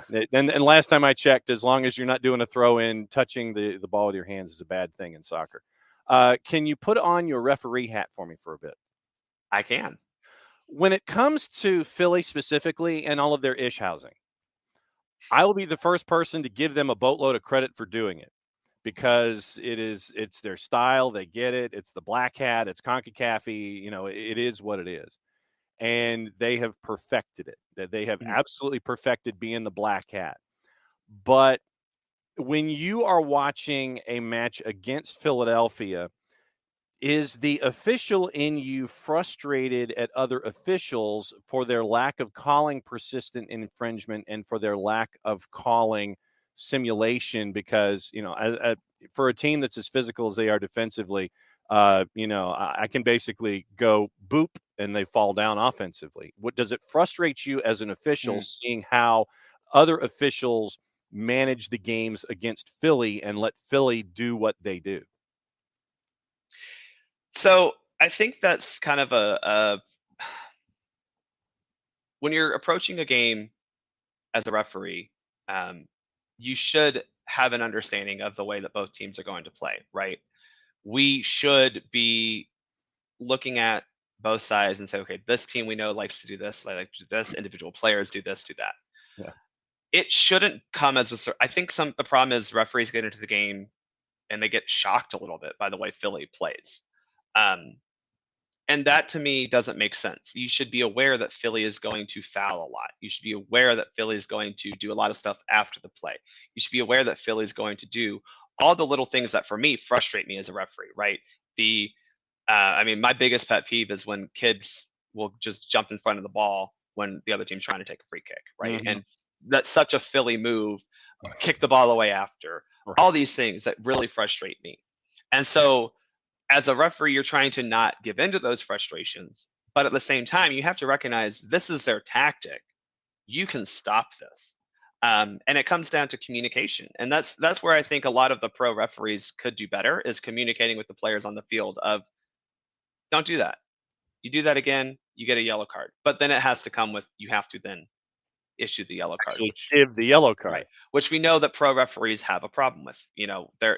There's we all struggle with this as referees, because you don't want to have to give a lot of yellow cards, because cards change games as much as goals can change games at times. But you have to be able to recognize that this is how they want to play. And that's fine, but you have to set your standard before the game has even started and say, okay, I am not allowing this to happen. And if it gets to this point and crosses it, now we're going to be talking about misconduct and potentially more.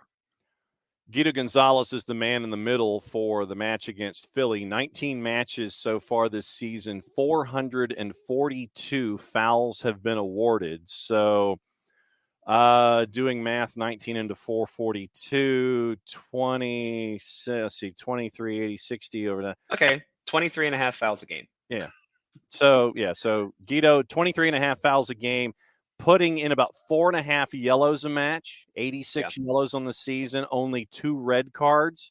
So interpreting those numbers for those of us that are still trying to do the math involved, 23 and a half fouls, 4 yellows, probably puts him right there in the middle when it comes to fouls called, maybe a little below average when it comes to yellows on the board. What do you think? Yeah, I think he's going to need to have his yellow card handy, because Philly often deserves cautions for what they do. And I think one thing that referees get into a problem is they think about the yellow card too much instead of going, yeah, that's a yellow card. Yeah. We all kind of know in our head, and especially if you've been a referee and you've been refereeing for as long as these pro referees have, you have an idea from your experience of this is a yellow card when you see it, right? Be it a bad tackle, an action after the play, actions during play that aren't necessarily, direct fouls, or just recognizing misconduct within a game. Got to be ready to pull that yellow card out. Don't hesitate. I know for me, I had to change from being a lot of reps keep it in their pocket. Well, now you've got to open it and go in there. I keep it in my shorts pocket so I can just quickly and it comes out. Okay. So that's just a me thing. They're not going to change that from a tactical standpoint. That's how they do it. But the theory is I can very much easily go, yep, yellow card, as opposed to thinking about, oh yeah, now I got to give a yellow card. So it's just a matter of reacting, and not overreacting, but saying, yeah, that's a yellow card, and being quick to respond to their bad behavior. Because what happens is when you allow that once or twice, you've put the other team in a super reactionary stance. So now they're reacting to any sort of little thing that's a slight against them. And it's really frustrating as a player to play against that, which is obviously why Philly does it. Their whole goal, again, is to not play pretty soccer and to make you frustrated. Right. Make everyone involved with the soccer game frustrated. I don't know why Philly has fans. I would be annoyed as crap watching this team. But as a referee, your job is to look out for both teams. And so you have to understand that when one team is doing this thing, it's making the game not like, oh, I'm sticking up for them or looking out for them, but it's just making the game unfair for everyone involved. Yeah. And that's your job as a referee. As the arbiter, you don't want to have things uneven. Right. Couple of other World Cup-ian things before we go. And thanks for hanging out with us on back-to-back days. As I told you. As I told you, when we get into the international break, I'm probably going to be dialing you up pretty. Your show frequency miles will increase. Rob Harris, Cesar Luis Merlo et al. The FIFA Appeal Committee rejected the bid to have Ecuador thrown out of the World Cup. Chile had claimed Ecuador's Byron Castillo's Colombian should not have played in qualifiers. FIFA says, quote, the player was to be considered as holding permanent Ecuadorian nationality. Chile could still take the case to CAS to replace Ecuador at the World Cup in November. So that came across from FIFA this morning. No real surprise there, though. I think anyone who is hoping for that to go in Chile's way, it was probably too hopeful. Chilean, perhaps? Yeah, well, yeah. Then the other thing, we didn't get to talk about the English. We didn't get to talk about the English World Cup roster because we got to talk. We got to talk about Ivan Toney not having a photograph, but we didn't get to talk about that yesterday, and that was one of the holdovers that was part of the conversation from yesterday. Looking at the English roster, what do you think when you're looking at Ivan Toney getting that first call up, which I thought was really cool? You're looking at Marcus Rashford injured. Eric Dyer's back in the squad. Jadon Sancho misses out. You look at that group. What do you think? Yeah, I think that you're correct to look at Ivan Toney is kind of like the new cool thing. I mean, he's had a really good start to the season, and that's been something that I think has been deserved. England's obviously in a little different place because they have such good talent at a lot of positions. But depth is still important. So I think that Gareth Southgate is looking at how do I build depth behind players who are the depth is in form, right? It's not about always this player's been here a while, right? It's who also is in form right now and how can they help the team. So, Harry Kane is a very good player, like very good. Yeah, but he can't. I mean, he just can't play 90 minutes every game. He probably will try, but that's not a smart way to get the best out of him. So you're going to need backups who can also perform at a similar level. Rashford has become a very dangerous player on the wing. John Stones scoring a goal from Lord knows. I mean, that was a fantastic hit. It hurt my soul, but that was impressive. It was.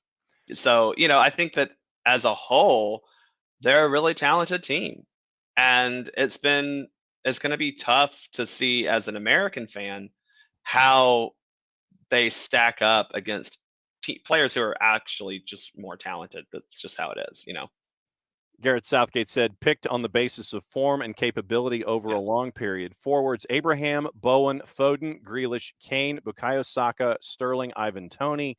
Midfield, Jude Bellingham, Mason Mount, Calvin Phillips, Declan Rice, and your free kick specialist, James Ward-Prowse.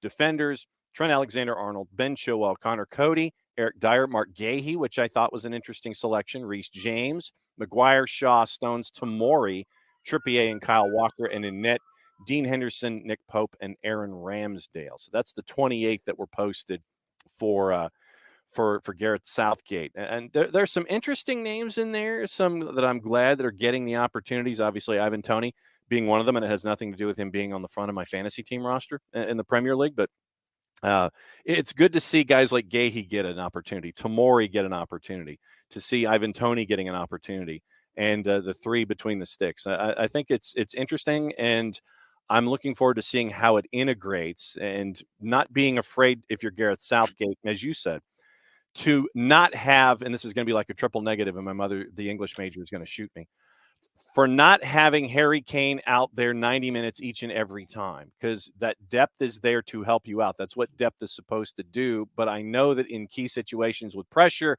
you want to gravitate toward that notion of, I've got my guys, I'll stick with my guys. Yeah. Don't be afraid to use your depth. I think it's the key in this situation. Well, and that's the important thing of having, obviously England will fancy themselves to be ahead at most points during all three of their group stage matches. So Harry Kane's your starter, but if you're up a goal, I don't think England's capable of scoring 2 goals in a game, but if you're up a goal by, the 70th minute, can you take Harry Kane off and put on Ivan Toney, or maybe it's someone else, and that probably Toney, but like allowing yourself to give Kane a break because he's done his job. He probably scored a penalty kick in the 60th minute because that's how he scores for England. So, let him have that break when you're up a goal or 2 against, whoever you're playing in the group stage. So that allows you to then run with Kane longer in a knockout round. But also maybe it's a matter of, matchup. And it's not necessarily that Kane isn't your best option all the time. Maybe Rashford's your better option all the time, whatever it is. But sometimes certain players have slightly different characteristics that work better against certain different teams. All right. So what else Sheaves, is on? no, Philly has had multiple coaches before Jim Curtin. Yeah. And Peter Novak would like a word with you. All right. So it's a 3:50 kick Saturday afternoon. What else is in your viewing schedule before you wander into the bins and watch Atlanta United in Philadelphia Saturday afternoon? Yeah, you've got the Riviera Derby, Dortmund versus Schalke. Dortmund having a weird start to their season. They've been playing well up until like 85 minutes and then capitulating. So interesting to see how they can handle Schalke, who is a club that who knows what their future is even by next week. It's been a struggle for them. That'll be the one that I'm watching personally is 9:30 in the morning, and then probably heading out to the tailgate. All right. So please promote the Soccer for US pod, please, before you go. So we'll be dropping an episode hopefully today. We had some technical difficulties with recording because technology is technology.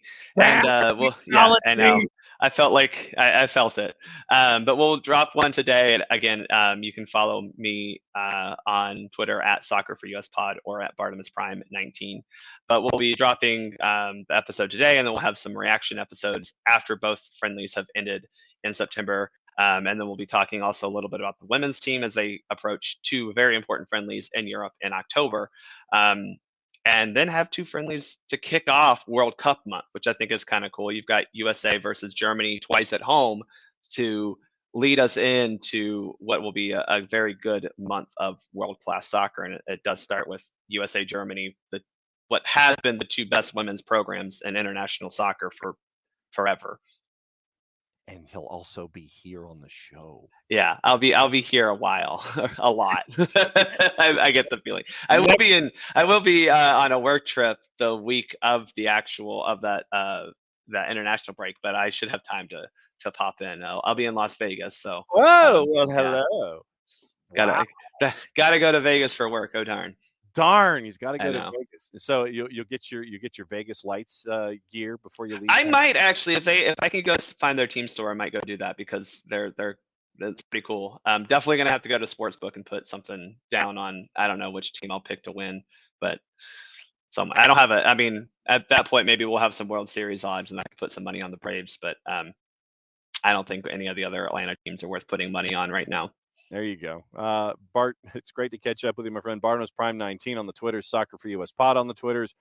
Thanks for hanging out with us on a Friday. Continue to enjoy the rest of your day and your weekend. We'll catch up with you soon, my friend. Likewise, enjoy the match tomorrow, everyone, and have a great day. Salud! Bart Keeler as he takes his coffee. There he goes. And great to have Bart coming on and hopping on with us and hanging out and breaking everything down the way that he does. All right, so let's get into viewing habits for today. We'll get into juice boxes for today and the weekend and do all of that stuff before we go. So soccer on TV. Today, you've got men's college on the ACC network. BN Sports has Turkish Super League. Galatasaray is playing at 1 o'clock. Ligue 1, Auxerre and Lorient is at 3. B1G's got college soccer. FS1's got college soccer. USA Network has Aston Villa and Southampton for Friday night football. BN Sports in Espanol has your simulcast of the action that we were talking about in Turkey and France. ESPN Deportes has Valladolid and Cadiz at 3. Universo is simulcasting Aston Villa and Southampton. ACC Extra has college soccer. ESPN3 has college soccer. ESPN Plus has Belgium at 2:40. The Bundesliga at 2:20. Valladolid and Cadiz at 3. USL Championship at 8. Memphis 9:01 in Charleston. League 1 with Tormenta hosting FC Tucson at 7:30. And I think this is the last home game at Irk Russell Park for South Georgia Tormenta before they move over to Tormenta Stadium for their final 2 home matches of the year. College men's and women's action also on ESPN Plus. Paramount Plus has Serie A, Salernitana and Lecce at 2:45. NWSL at 7:30. Racing Louisville and Orlando. Peacock has Nottingham Forest and Fulham at 3 o'clock. And the SEC today is college women's action all across the board. So let's see what action is going on today to keep an eye on. Yes, Bart is awesome, and it's great that we get to hang out with him. You got action going on right now in Asia and in East Africa and a lot of the lower divisions, Middle East and North Africa. A lot of that action is still going to be continuing all the way through. You've got the Asian Football Championships in the U20s going on. Once again, North Africa, and that gets us to about noon, which leads us into the Baltics. And as we continue to sweep west here, as the sun continues to hold its place and the earth continues to rotate, you've got Europe as well. Europe continuing all the way through the early afternoon. And you've got the lower divisions in Germany, which gets us to 1 o'clock. Super League, just because we mentioned it on television. Galatasaray is a minus 132 at 1 o'clock in their match. Also on the board, Hatayspor is a plus 127 in their home match at 1 o'clock against Kayserispor. Bundesliga female, women's actions at 1:15. National League in France and Germany continues to carry us through into, let's see, more regional leagues. Man, we got a lot of regional and lower division stuff going on. Women's Super League at 2:30. Arsenal, a big favorite against Brighton. So follow that one along as well. Lower divisions in the FA Cup is going on at 2:45. Ireland kicks in at 2:45. Serie A, Salernitana is a plus 125 at home against Lecce, since we mentioned that one early on. Premier League, Aston Villa is a plus 112. The draw and Southampton are about the same at a plus 255.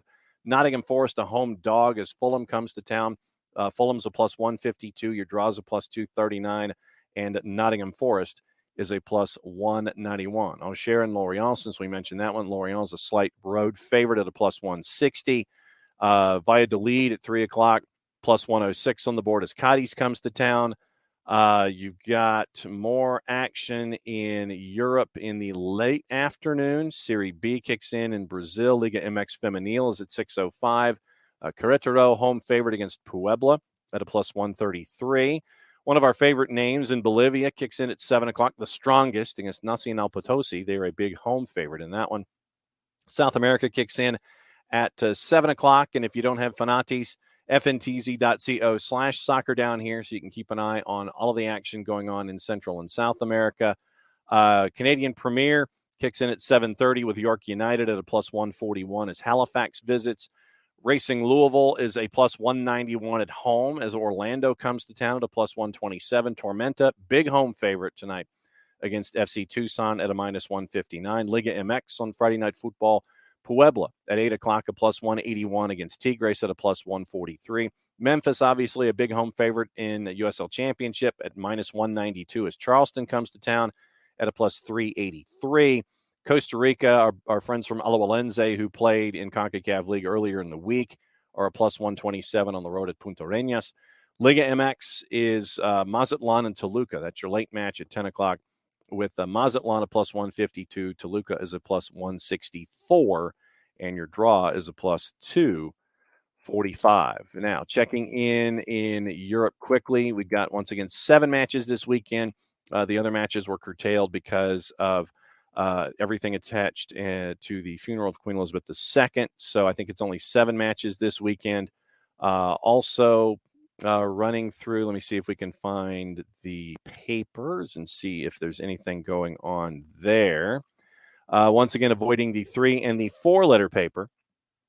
Before we go, Daily Express, Rafael Leao set to put an end to the talk of a January move to Chelsea or Manchester City by signing a new long-term deal with AC Milan. Once again, avoiding the 3 and the 4-letter paper. A couple of other notes. Daily Telegraph mentions Roger Federer. Roger Federer retired yesterday after the Laver Cup. Tickets, by the way, for that at the Laver Cup. Now you can get him in the secondary market for £24,000 a piece after his announcement. Also on the board, avoiding the 4-letter paper, looks pretty quiet. Daily Mirror, former Arsenal striker Alexander Lacazette set to undergo surgery on his vocal cords after battling pain that's been shown to have come from a polyp, which also left him with a higher-pitched voice. So keep Alexander Lacazette in your thoughts for undergoing a very difficult surgery. Daily Record, RB Leipzig suffered a huge injury blow ahead of their Champions League doubleheader against Celtic, with key midfielder Conrad Leimer set to miss both matches. Scottish papers, Hearts have revealed plans to upgrade Tynecastle significantly, which will include opening a hotel inside the ground's footprint. And a lot of teams are doing that these days. You've seen that in lower divisions here in the U.S., and former Celtic player Simon Ferry says Ange Postecoglou's style of football is the best he's ever seen at Parkhead. So that is your tour through the papers. And it was good to catch up with Bart to kind of find out what's going on with the English national team. And getting into the scores from yesterday before we go. And it was a Europa Conference League yesterday. And getting into, so yesterday, the 15th. Winners, a lot of the big favorites were winners, not necessarily a surprise. Roma put 3 on the board. Betis beat Ludogorets 3-2. Bodo Glimt the winner. Braga beating Union Berlin as a favorite, even though they were a plus 147. Dynamo Kiev got the loss yesterday. And so, yay! Cheers for AEK Larnaca. Rennes Fenerbahce a 2-2 draw. Royal Union from Belgium beat Malmo 3-2. Feyenoord put 6 on the board. Midtjylland beat Lazio in a big surprise at 5-1. Lazio a minus 115. Midtjylland at home plus 318. 5 on the board. Big win for Midtjylland. Ferencváros, another surprise, on the road at a plus 587. Beat Monaco at Monaco 1-0. Freiburg the win. Karabag the win at a plus 146 at home. Real Sociedad got the win. Manchester United 2 goals on the board against our friends Sheriff Tiraspol in Moldova, and Trabzonspor beat Red Star by the score of 2-1. Also in Conference League yesterday, let's get into group. So Cologne put 4 on the board for a win. Başakşehir beat Fiorentina. That was pretty much even numbers across the board, but Başakşehir got 3 on the board for the win there. Hearts got a win 2-0 on the road. Villarreal beat Hapoel Beersheva 2-1 at a minus 141. Lech Poznan put 4 on the board as a home favorite. Partizan and Nice draw. West Ham had an early lead against Silkeborg and held on 3-2. Let's see. AZ Alkmaar put 4 on the board. Georgi Mihailovic's future home at a minus 526. Sivasspor beat Cluj as a big road dog. Djurgården won at home as an underdog. Ghent beat Shamrock Rovers. Slavia Prague won 3-2 as a minus 1,000, and Basel beat Zalgiris by the score of 1-0. Taking a tour of the other leagues that are around. Premier League numbers. Let's get into that really quickly before we go. 16, 17, 18, 2-3-2.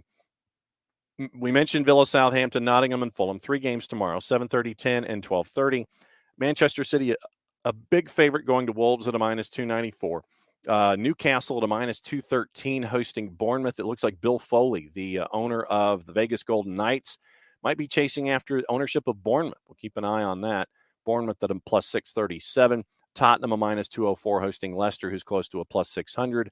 And on Sunday, let's see, tomorrow is Saturday, so Sunday, early match, Brentford and Arsenal. Arsenal on the road a minus 123 at the G-Tech, and West Ham a plus 152 coming off of Conference League, coming out of the Europa competition. At Everton is a plus 152. Everton is plus 195, and your draw is a plus 234. Also on the board, looking at Ligue 1 in France quickly. A couple of the big names. Monaco, a big favorite on the road on the weekend at Reims. You've got PSG at a minus 156. They're the late game on Sunday going up against Lyon. Germany in the Bundesliga. Quickly, Bart mentioned what his viewing habit's going to be.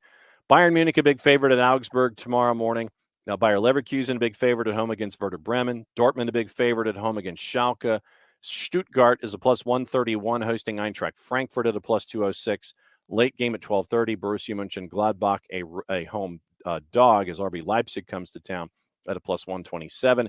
On Sunday, Union Berlin, home favorite against Wolfsburg at a plus 102. Bochum at 11:30, home dog, as Cologne comes to town at a plus 125. Bochum at a plus 211.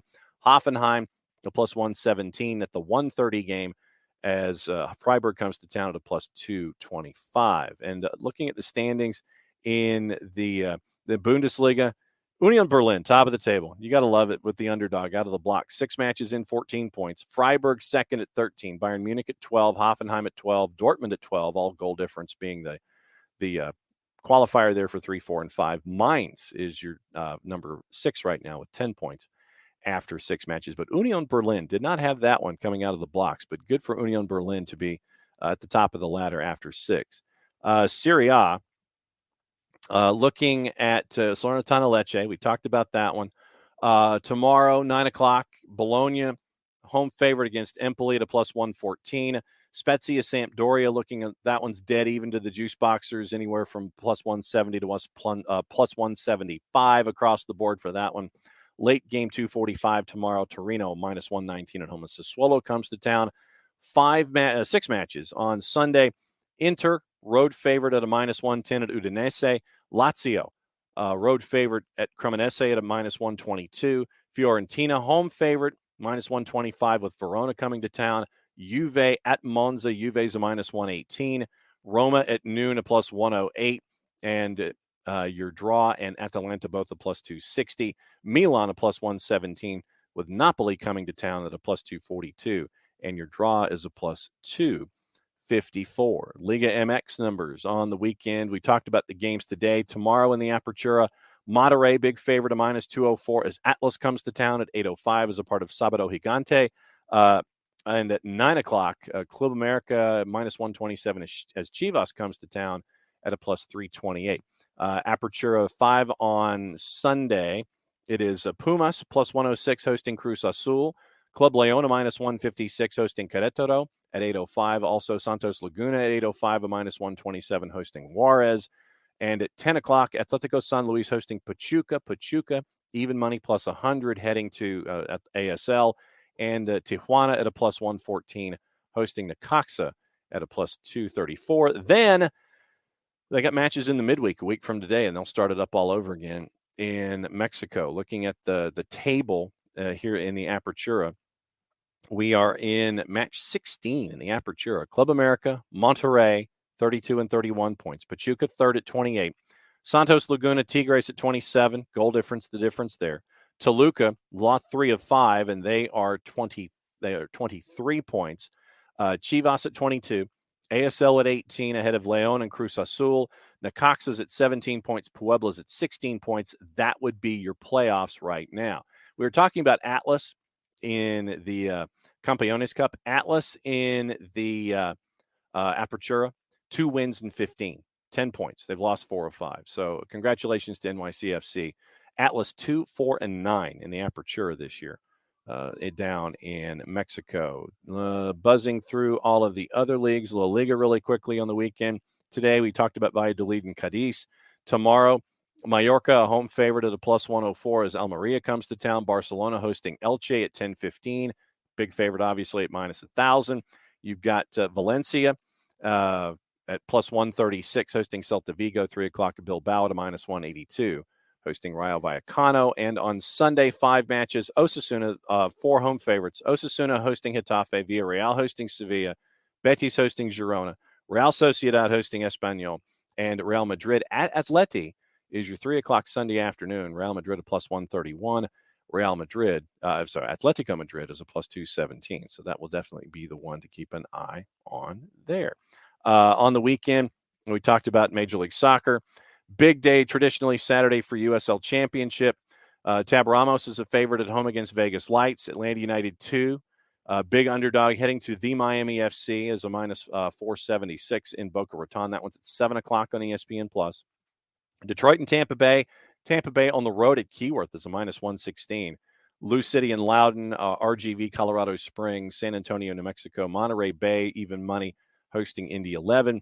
Red Bulls 2 on the road at Oakland Roots at Laney, and that one's changing as we speak. Oakland Roots almost a minus 300. San Diego Loyal a minus 227 at home against Phoenix Rising. We mentioned what was going on in League One with Tormenta tonight. 4 matches tomorrow. Forward Madison hosting North Carolina. Forward Madison a minus 106. Chattanooga Red Wolves hosting Richmond Kickers, the match of the weekend. Plus 102, the Red Wolves Richmond. Plus 229 after losing at the death on a PK against Omaha in the midweek. Omaha hosting Greenville, another tight matchup there at 8 o'clock on Saturday night. Union Omaha plus 1.25. Greenville plus 2.25. Your draw's just over plus 200. Central Valley hosting Charlotte Independence in USL League One after dark at 10:30. Fuego are a favorite at a plus 143. Charlotte is a plus 167. All right, so I think that pretty much does it. We've run through all the games, all the juice boxes, all that stuff, and I know, Nix, it's going to be a rough one for you. I just don't know how much longer Brendan Rodgers is going to be manager. But right now, standings in the Prem, it would be you got 1 point after your first 6 matches, and right now the relegation zone is on goal difference. West Ham, Nottingham Forest, Leicester City. Leicester City scored 8, but they've given up 16, so that's where things are. Thanks to all of you guys for hanging out with me all week long, and we will do it again on Monday because it will be a reaction Monday after what happened on the weekend with Atlanta and Philadelphia, everything else in Major League Soccer, and everything else will kick back in all over the place. So once again, thanks to you. Couldn't do it without all of you guys hanging out here and discussing things on the Twitch pitch, and thanks to all of you who download everything that we do here at the network on a weekly basis. The show in and of itself and our Beyond Goal segment with Greg Garza, they'll be up on the network separate and apart from each other as we go. High school football tonight. It is 7 o'clock, Recruiting 2022 with Hannah Good, Matt Stewart, and myself. 7:30, it is Lowndes and East Coweta from Garland Shoemake Stadium down there in Sharpsburg. So it'll be a good game there as South comes north. We'll have 2 games at gpb.org. It will be Collins Hill and Sandy Creek, as well as Prince Avenue Christian and Eagles Landing Christian. Those will be at gpb.org, and you can watch those there as well. So very, very busy night across the board, and we will see you at Mercedes-Benz tomorrow for a big match against Philadelphia Union. 3:50 kick. 3:30 TV coverage starts, so imagine that Mike and Jason will start at 3 o'clock and carry you all the way through to 3:50. So everybody here at SGH, Jarrett, me, Nick, Jason, thanks for hanging out with us all week long. Played safe, everybody. Mucha platial, and that means I get to do this.